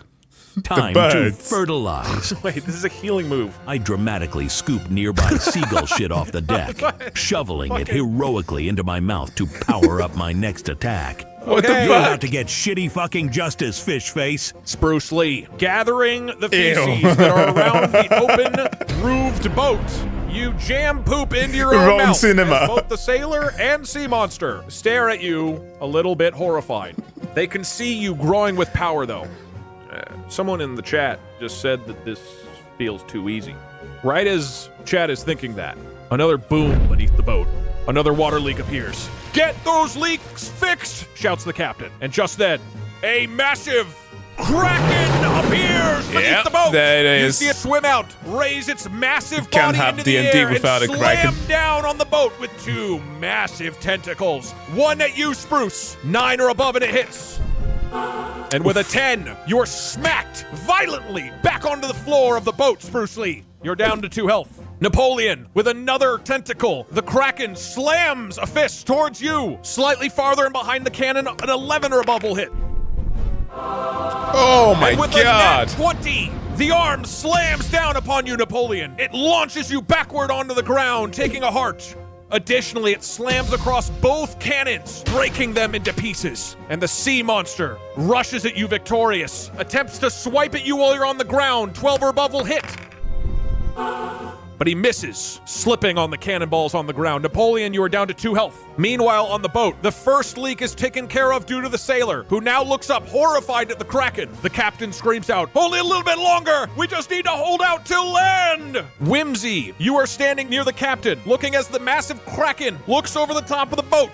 What do you choose to do? We need a hero. What if this is when Whimsy shines, dude? What if this is when Whimsy actually cinemas and saves everybody? Whee! Big squiddy friend I don't think he's gonna wants to save join everybody. the froggy dance party. I don't think. Shrieks Frog Whimsy, spontaneously performing a chaotic dance move, accidentally flinging a nearby harpoon toward the goes to Kraken. this or Oopsie doopsie. spinning. Let's dance and prance, Ribbit Chaos style. Attempts to knock the harpoon accidentally into the face of the Kraken. Very difficult. 14 or above and it'll hit. And with a 15, Whimsy launches a harpoon across the bow, slamming Hitting one into of the his Kraken's eyes. face. Roar! You feel it roar, and momentarily the Kraken moves back from the boat. Quickly, the captain shouts, "All hands on deck, forward!" And you feel the boat lurch forward again. As that happens, 2 more sea monsters appear, but you can see land in the distance. Napoleon, you are not flat on the deck. A sea monster stands over you, the Kraken roaring in pain in the background. What do you do? Merde absolue! You fucking tentacled British wannabe! Feel la puissance of my French insult, you bloated calamari connard! Okay. Napoleon dramatically rises to his feet, aggressively pointing at the sea Rises monster and in shouting, front. "Tu es un gros poisson stupide, avec l'intelligence d'une baguette moisie What does et that la grâce mean? d'un Wellington ivre en Wow. With the intelligence of a rotten baguette. tutu." I don't know. Vive la fucking France! And yelling directly into the mouth of this sea monster. You hurl an insult, with which a 9 or above. Unfortunately, it does not seem to work. It appears the sea monsters don't speak French. And he looks at you and says, "What was that, Gov?" Spruce Lee, you're up. We need something cinematic right now. This summer, fertilized by the power of bird shit. He is One fertilized tree right now. delivers a fucking blockbuster Okay, slash. okay. The director's cut, Kraken edition. I heroically leap forward. Towards the Kraken. Branches blazing with fecal-enhanced fury. True. Slashing dramatically at the Kraken's giant Jumps tentacle. forward. Time Slashes to at cut the this tentacle. seafood special down to size, motherfucker. Cinema. And with a 9 or above. Hey. Spruce Cinema. fucking Lee Absolute leaps forward cinema. in midair, slicing in a heroic circle, slashes through a Kraken's tentacle. And with a slash, you see one of the Kraken's arms split apart and sink into the ocean. The Kraken roars out in fury, screaming. The It power launches of bird forward with shit. one vicious last tentacle attack at you, Spruce Lee. With fury in its eyes, 9 or above will hit you. You hear the captain behind you screaming, "We're almost at land!" It smacks you viciously across the chest of your trunk, and you're thrown backwards onto the prow of the ship. You are down to just 1 health. Whimsy, what do you want to do? Only a few seconds remain until the boat hits land. Whee! Hang on, Sprucey Woozy, Froggy Whimsy heal, to the yeah. rescue with a super duper silly healing dance. And actually remembers they have a healing dance. Time to dancey your ouchie away, Ribbit Chaos healing style. And because the Kraken is so distracted by the pain, almost nothing can stop you. 3 or above and it lands. And with a 7 roll, Whimsy, your incredibly unnecessary dancing rejuvenates Spruce's branches, who pops back up to 2 health. Spruce, you stand up feeling healthy and rejuvenated, and just then, as your dance finishes, boom!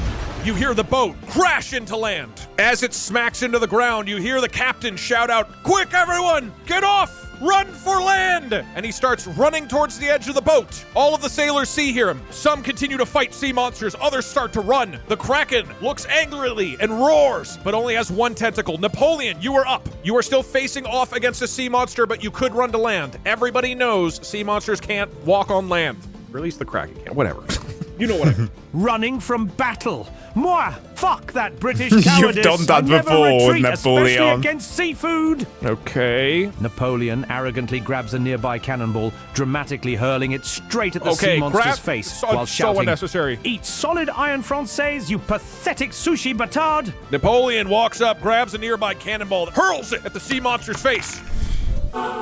You slam the ball into the sea monster's head. He looks stunned, unconscious, harmless. Spruce Lee, you stand up on the deck with a dancing frog over you. The injured Kraken stands behind you, but will not be able to reach you on land. What do? This summer, one badass treant doesn't just escape danger. He, Arnold, throws his amphibious co-star to fucking freedom. Okay, he has this move. I heroically grab Frog Whimsy, dramatically hurling her toward land in slow motion cinematic glory. Okay. Fly, you froggy fucker. Time for a heroic landing. Cinema. Spruce Lee walks up to his savior.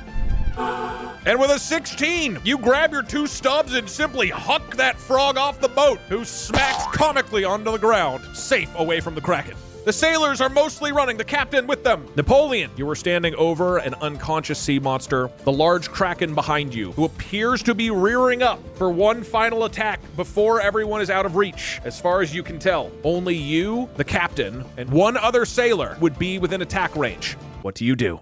Putain généraux, we have not come all this way to lose to a fucking oversized British calamari. Time to rally the troops. Napoleon leaps dramatically atop a broken cannon, jumps onto the cannon aggressively. Again. Généraux, fight like it's Waterloo. Only this time, we actually fucking win. Vive la goddamn France. Vive la France. Everybody is feeling heartened. If you roll a 4 or above, you rally the troops successfully. And unfortunately, Napoleon, your allies still don't speak French and aren't motivated, but it looks badass. The Kraken stares at you, and with 1 large tentacle, slams it across the bow, trying to knock both you, the cannons, the captain, and the remaining sailor across in a single sweep. 10 or above and it hits you. With a 14, Napoleon, you are launched across the bow of the ship, flying through the air, and land painfully on the other side of the boat. The captain is also struck, flung across the bow, and lands to his side. The remaining sailor and sea monster are both hit by the Kraken's attack. You see them floundering in the sea beyond. Spruce Lee, the situation is looking a bit dire. The sailors have almost made it off. The captain is sprawled on the edge of the boat. Napoleon as well. The Kraken looks at you menacingly, but seems like you're almost out of his reach. What do? Does he just save everybody? Does he do something stupid? In a world where calamari tries to fuck up a cinematic climax, Spruce Lee delivers a rescue so heroic even the Academy would notice. Arnold throw, Bonaparte edition. I dramatically scoop up Napoleon, runs to hurling Napoleon him epically off the boat to safety on land. Vive la fucking Spruce, motherfucker! Cinema.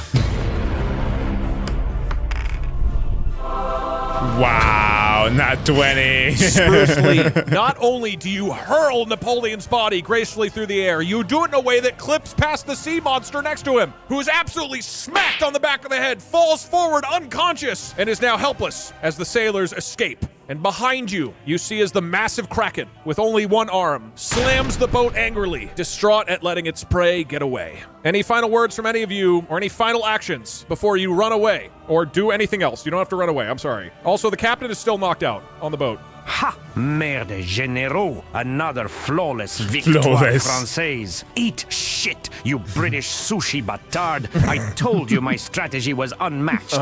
Napoleon arrogantly dusts himself off, dramatically posing on the shore, while shouting back at the Kraken, "Enjoy your sinking British ship, calamari fuckwit. Vive la fucking France." Vive. And in fact, those words of French taunting even have a chance of hurting the Kraken.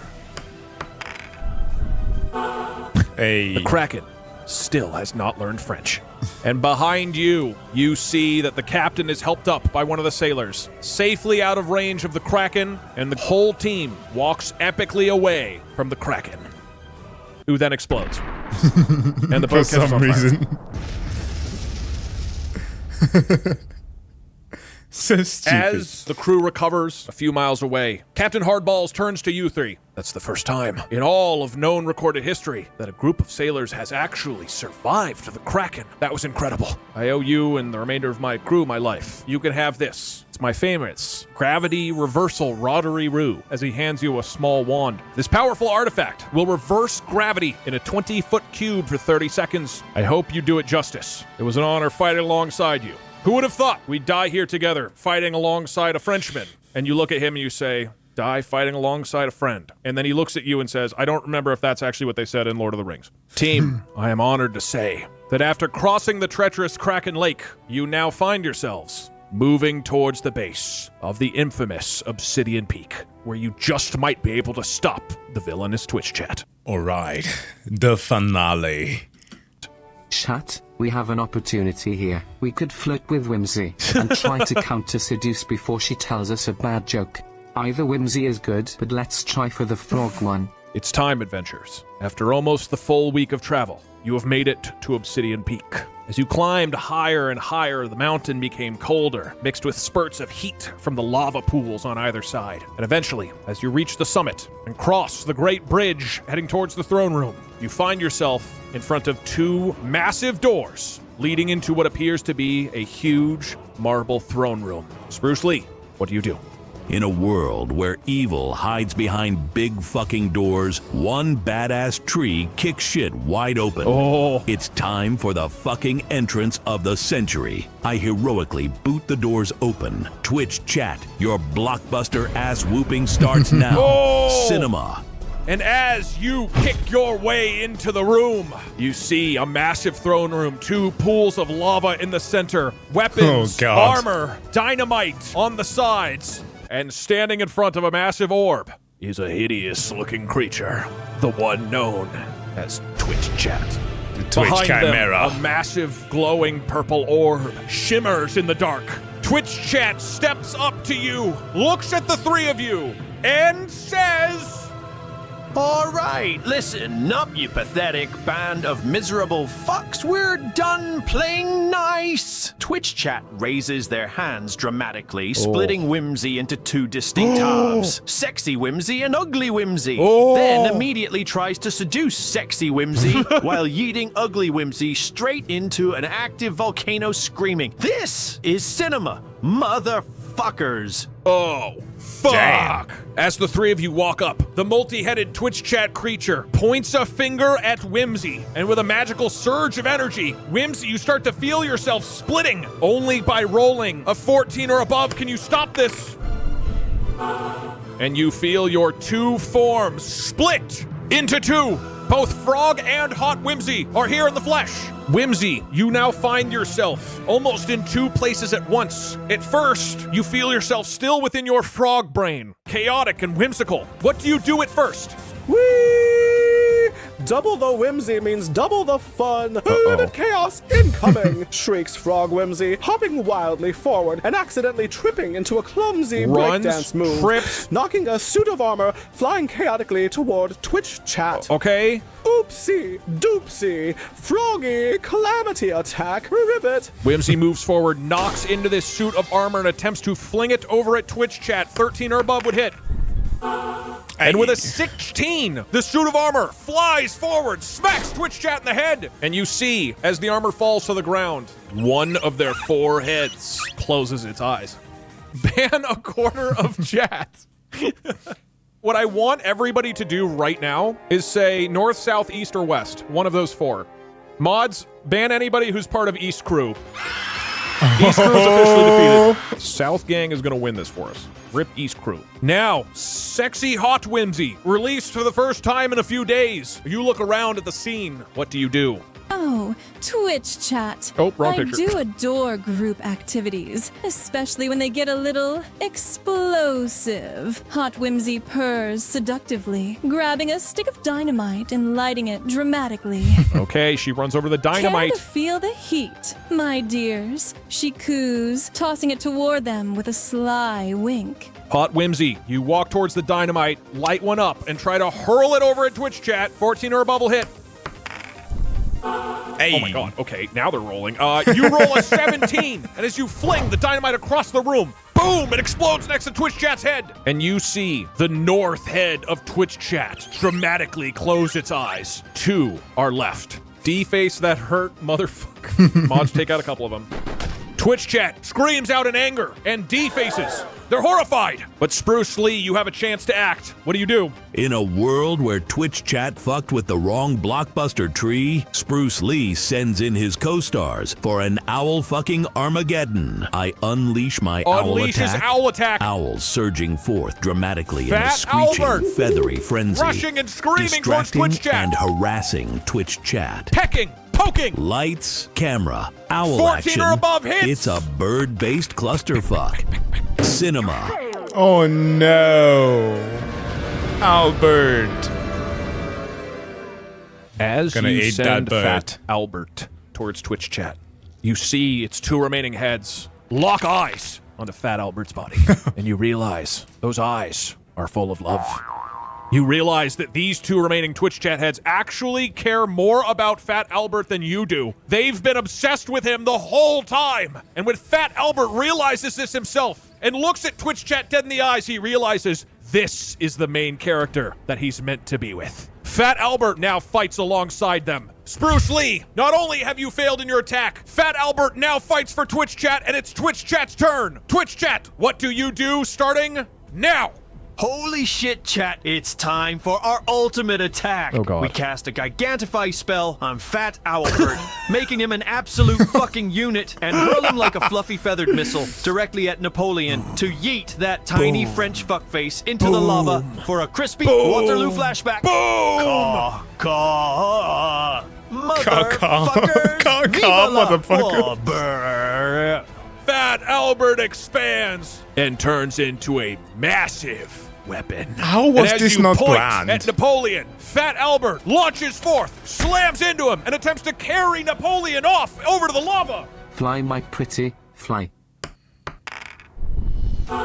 And with an 18, the gigantified Albert, once an ally, turned enemy, grabs Napoleon by his shoulders, flies over the pool of lava, and drops Napoleon in. Napoleon, you begin falling towards the pool of lava. What do you try to do in midair? You only have a few seconds to potentially save yourself. Murd! Absolute! Doug, I'm trying to cheat. Fuck I don't your want- British owl betrayal bullshit. I don't really want him to be Clearly, able to cheat. as the genie tactique I am, I'd have anticipated Fat Albert's betrayal and prepared my gravity reversal rotary rule Aye, wand to reverse of course. gravity and fling my French ass back to safety. This Okay. is worse than fucking Waterloo. Okay, I think that's legit. 9 or above and he succeeds.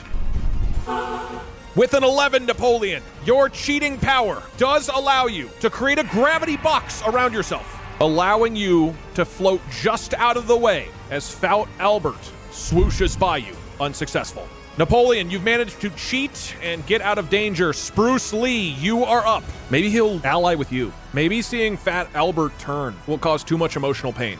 In a world where traitorous owls fuck over their tree friends, Nope. one badass ent says fuck betrayal. He's loyal. Time to uproot the set. Okay. I dramatically grab a nearby suit of armor. Grabs a suit of armor. Hurling it heroically at the glowing orb behind Twitch chat. Okay. To Oh. fuck up their power source. Interesting. Lights out, chat. This blockbuster ends now. Spruce Lee, with your arms fully regrown over the past few days, you grab the suit of armor and using your Arnold Huck, or whatever it's called, hurl the suit of armor across the room, attempting to slam it into the massive glowing orb at the top. 13 or above will connect. Oh, And with a 10, damn it. you throw the armor, but it clinks just a little bit short of the power orb and does not connect. Twitch chat, you are up. Holy shit, chat. We're fucking dying here. Time for the ultimate gamer move. We chug an unholy mixture of Cheetos, Mountain Dew, and a big blunt, fully healing ourselves and reviving our beautiful dead heads. Poggies, you fucking noobs, we're back at full power, baby. Twitch chat attempts to consume Cheetos and cocaine to heal back up to full health. Depending on how they roll will no affect how cocaine. successful it is. And with a 13, Twitch chat heals one of their 2 hurt heads. Welcome back, North Crew. You are back in action. We got this North Crew, we revived, we are Jesus canonically. Wacky Whimsy, you are now up.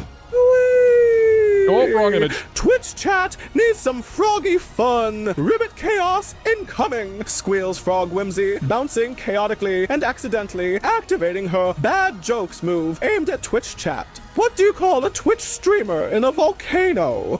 A hot mess. Oopsie doopsie. That's Froggy such a joke bad attack. joke. Okay, hold on. Starting in 5 seconds. If I see a single lull in chat, a single ha-ha, a single person who found that funny, the damage connects. That was pretty It good, did. ha. Doesn't count. Not funny. Oh, There crap. was a Not lull. funny. We've got 1 ha-ha. 2 more. 1 more. Stay strong, chat. Hold. And we've got a Lamau. Chat thought it was funny. That's officially psychic damage. Whimsy's terrible joke connects directly to Twitch chat's head. The Western one closes its eyes. The 2 remaining heads look down at you, Whimsy, and they say, "That's not fair. Most of us didn't think that was funny." Which means now it's Twitch chat's turn again. That joke did not make any sense, by the way. Oh, holy shit! West Crew down! It's time for sweet revenge! How We would you chug do a that? cursed gamer juice cocktail of Red Bull, Monster, and coffee, causing us to violently mitosis into 4 chaotic Twitch chat clones, and then simultaneously punt Whimsy straight into the fucking lava. Oh. LeBron style, get fucked! That's you not- unfunny frog poggies! Adventurers, you look up in horror. After vibrating violently for a few seconds, the monstrous Twitch chat creature splits, and 4 smaller Twitch chatters appear. The 2 on the sides, the east and the west ones, appear to be incredibly weak, incredibly frail, but the north and south look powerful. And they look at you in a booming voice and say, I'm going to read the first 4 messages I see. I am east side, 1 per IQ point, north gang, and rigged. Napoleon Bonaparte. What do you do? Putain de merde. General, these little Twitch British wannabes are fucking multiplying. Enough! Napoleon arrogantly draws his flintlock pistol mid-air, aiming dramatically at the nearest small Twitch chatter and firing with furious precision. Taste la puissance française, you pathetic rigged bâtard. Pulls out his flintlock pistol, 1 shot per battle, and fires it at the nearest chatter, the south one. Now that you're smaller, your armor class is lower, it's easier to hit. With an 11 or above, Napoleon, your bullet connects. Oh, And with a 19, dang. pow! You see the Twitch chatter on the south side simply lose their head and fall over to the ground helpless. Twitch chat minions, you are up. South Crew! No, Hosto, that's fucking it! Chat revenge time! We channel our cinematic rage to polymorph Fat Albert into a gigantic demonic bald eagle that spits molten lava and dive bomb Napoleon straight into the fiery pits, screaming, "Fuck France! God save the North! Get absolutely British, you tiny fuck!" God With save an the North. shattering Get absolutely roar, British. you see that Albert transforms into a massive bald eagle who flies towards you, Napoleon, begins spewing lava out. Due to your anti-gravity... How Americans actually see what is one of the smallest eagles out there. America! have a bit of an advantage, but an 11 or above will hit you. And with a 7, you just barely manage to dodge Napoleon, but Fat Albert Bald Eagle is now flying above you, spewing lava. And that means, Spruce Lee, it is your turn. In a world where cinematic betrayal comes from fucking bald eagles, one tree heroically kicks feathery ass. Okay. It's pruning season, Albert. I leap dramatically upward, branches slashing furiously. Jumps into the air. An epic director's cut aimed at the lava-spewing traitor eagle. Time to make this bird extinct, motherfucker. And just Cinema. like the Kraken attempts to do a mid-air slice onto Fat Albert. Oh, man. 11 or above hits. Oh, Unfortunately, no. Unfortunately, Spruce, while you spin and it looks awesome, and everybody agrees, including Fat Albert, who admires you, the attack does not connect. And this gives Hot Whimsy a chance to act. Oh, Twitch chat. I simply adore chaos. Okay. But let's make you dance to my She could charm Fat Albert. Hot Whimsy coos seductively, activating her charm move. Moves aimed up at the and nearest tries Twitch to seduce chatter. the nearest chatter. Won't you be a dear Super and help me effective. cause some delicious trouble? If 3 people say yes in the next 10 seconds, it works. Don't fall for it. She says, I submit. 1 is submitted. Okay, 2. Hubba hubba. Chatter seduce. hubba. And that means West Gang, who is weak, by the way, is temporarily swayed. You traitors. I don't want to, but she's just so hot. West Gang has fallen. God, all the people in West Gang are probably secretly like, oh, thank God. I wanted to partner up with her so bad. I consider this an absolute win, quite frankly. As a member of West Gang, I can safely say we won. Twitch chat, you may now describe your next intention. However, you are in a weakened state. You only have 2 of your bodies left. Holy shit, chat! We gotta get West back. It's Ultra Okay. Mega Riz time. We strike Are they the trying to most counter- cinematic JoJo pose possible and seduce Hot Whimsy by telling her she's radiant, convincing her, and by extension West Gang, Okay. to come back to our chaotic Twitchy embrace, cause we're the only true mommy here. Welcome, We're the only West. true mommy here. not. Now let's fucking go. You're rolling a disadvantage. Depending on your roll, it will change what happens. Because multiple things could happen here. And unfortunately, despite your best Riz, Western Touching chat above. stays sexy. And this means, Napoleon, you are up. You are floating in your gravity bubble. Generals, watch and fucking learn. I'm summoning La Grande Armée to Summon Grande obliterate Armée. these British Twitch chat batards once and for all. Okay. Charge, mes soldats, for France, frog legs, and fucking victoire. Frog legs. He Napoleon, you remembers. summon the Grand Armée who burst through the front door. The 3 loyal soldiers who so far in this adventure have only taken the arms off of a zombie. They charge forth to the Twitch chatters and attempt to lunge onto the weakened Eastern chatter. But with the distance, it'll be difficult. 15 or above and it hits.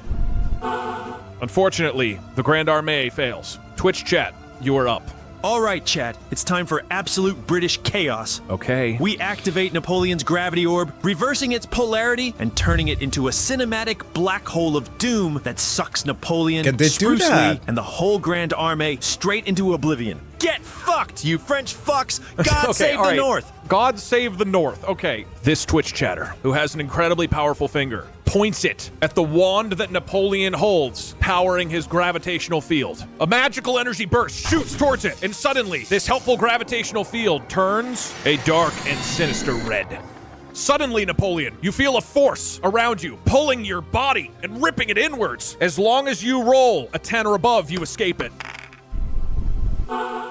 Oh no. And unfortunately, Napoleon Bonaparte, as the red and black hole erupts around you, Fat Albert looking down judgmentally, you feel your body turn and twist and stretch all different ways. It spins a few times, you get scrunched into yourself, and after a few moments, you disappear with a pop.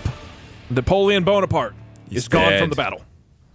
Vive la fucking France! Additionally, others nearby, as the black hole starts to wind down, must roll so that they aren't sucked into it as well. Spruce Lee, you attempt to resist? It should be easy for you. Spruce, not only do you resist the black hole with your feet planted firmly on the ground, He grabbed you and look squishes up. the black hole. Lies an opportunity. You jump in midair, grabbing Fat Albert, your former companion, and attempt to hurl him downwards towards the black hole. Fat Albert tries to resist, but he must roll an 11 or above. He rolls an 18, but Fat Albert is still disoriented, is slammed and falls forward, dodges the black hole, but skids to the floor near the bottom of the shrine. And you watch as the black hole slowly diminishes after consuming its victim. Spruce Lee, you just watched as Napoleon Bonaparte was consumed in a black hole. What do you do?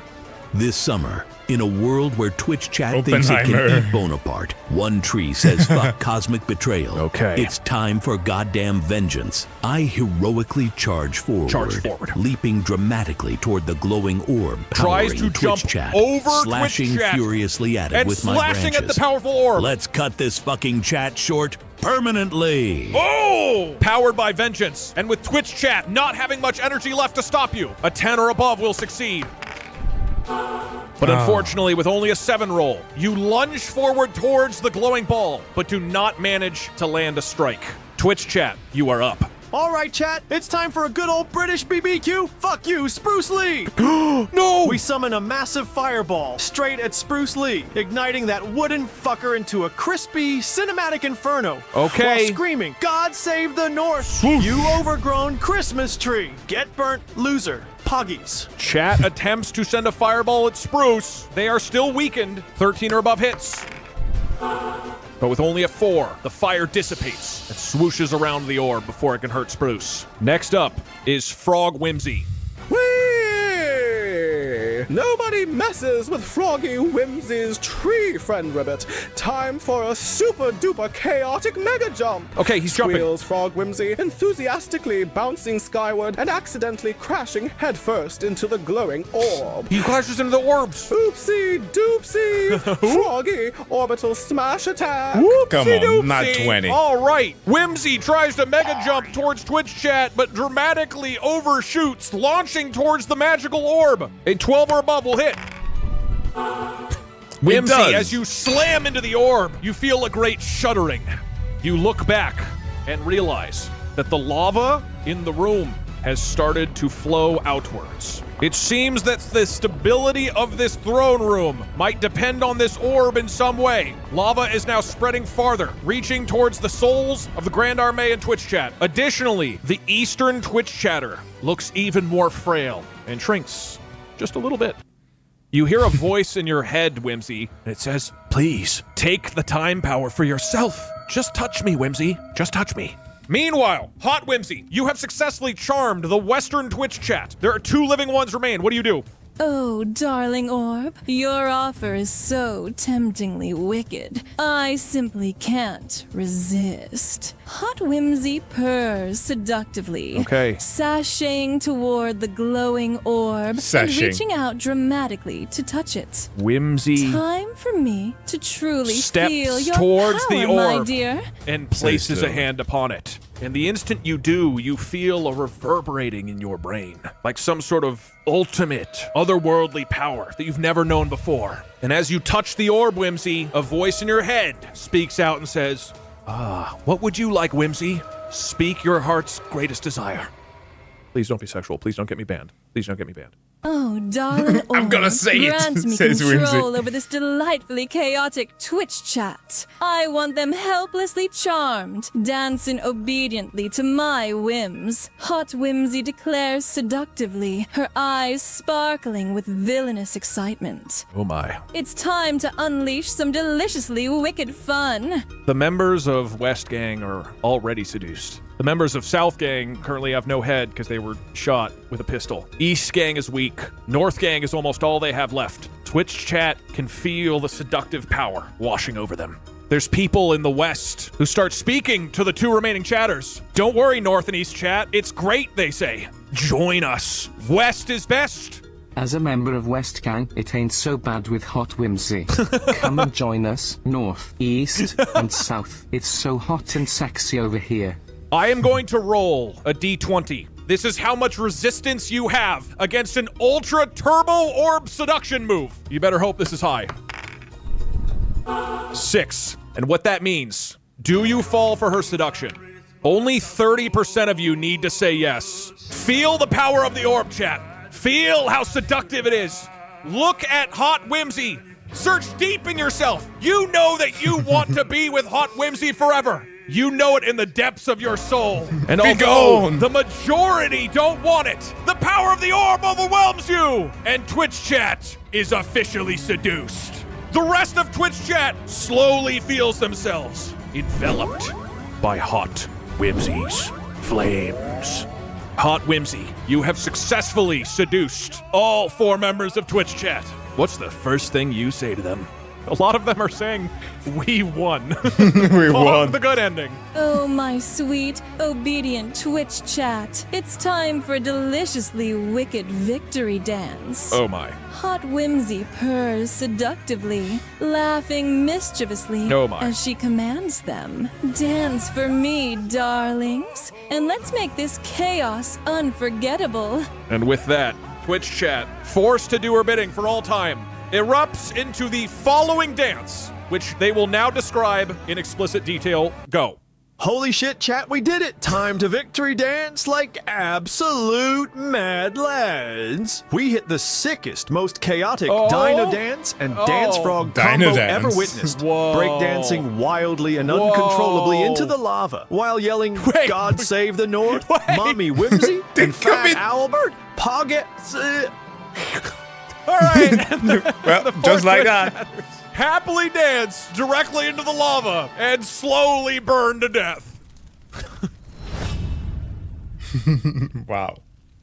And although Twitch chat walked into the lava, you still sense a voice in your head, Hot Whimsy. The 3 remaining adventurers, Whimsy, Hot Whimsy, and Spruce Lee, turn back to the orb. Spruce Lee, the orb now calls to you. It whispers into your brain. Place your branch upon my orby skin. Then you 3 can take the power for yourself and stop the loop.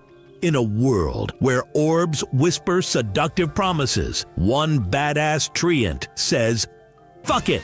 Time to touch Okay, I this thought he was gonna cinematic attack orb it. and become the biggest goddamn movie star in history. You I reach- dramatically slam my Oh, branch okay, you onto the slam orb, it. booming heroically. Grant me box office dominance, motherfucker. Rated PG-13 for epic fucking greatness.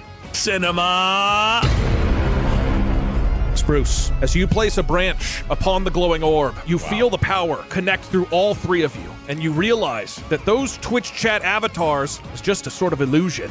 The real power was here in the orb the whole time. Some sort of chaotic online energy, like thousands of people saying nonsense into a Twitch chat at once, seems to be powering this orb. They seem It's to the still warp. have the power. And now it whispers to you, we will decide your future.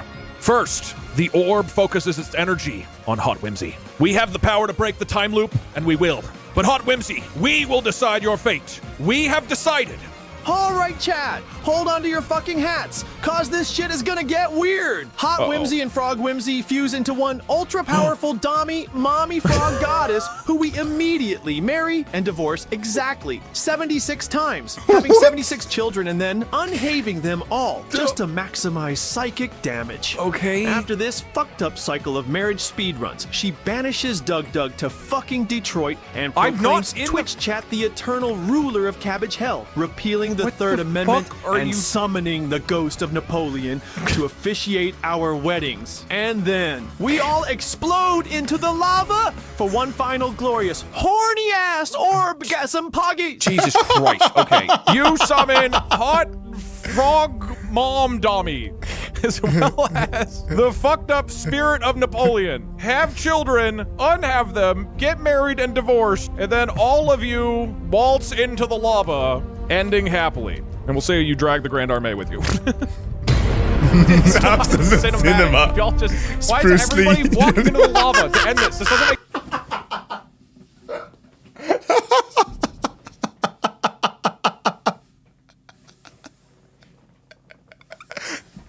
This is perfect.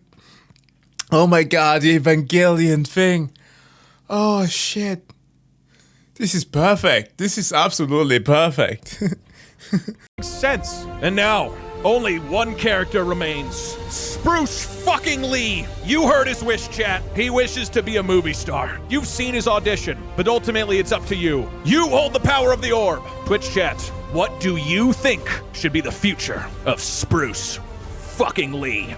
Holy shit, chat, we got the blockbuster event of the fucking century up in this bitch. Spruce Lee transcends all human and tree boundaries, fuses with Fat Albert into the ultimate cinematic god, and takes over fucking Hollywood, Bollywood, and even fucking Sharknado as a wooden shark, all while winning exactly It's a wooden 93 shark. Oscars, 144 Golden Globes, and becoming president of the entire fucking solar system. Then, in the most legendary cinema moment ever, he walks into the lava like the goddamn Terminator with a thumbs up, ending this cycle forever in a blaze of glory and absolute peak fucking cinema. It's baby! That's the way it ends. The three remaining characters, movie stars Indeed, Bruce, death of the Bald universe. Eagle Albert, and the Orb walk into the lava.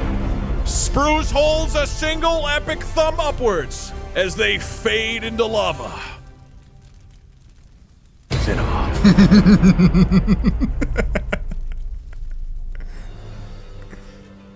Congratulations to every member of the party, to all of the adventures they met along the way, and to the Twitch chat who held this universe together with their power. In the end, you accomplished nothing by everybody just walking into the lava. Congratulations. Bro, Spruce Lee's back must hurt from carrying this entire party. Jesus Christ. But man, this was the most random, nonsensical, and also extremely hilarious run ever. This was good. Folks, thank you so much for watching this. If you made it so far, this was amazing. Thank you so much for being here. And of course, please make sure to go and subscribe to Dog. And of course, leave me an interaction if you want to. We're sure to have a wonderful day. See you guys in the next one. Bye.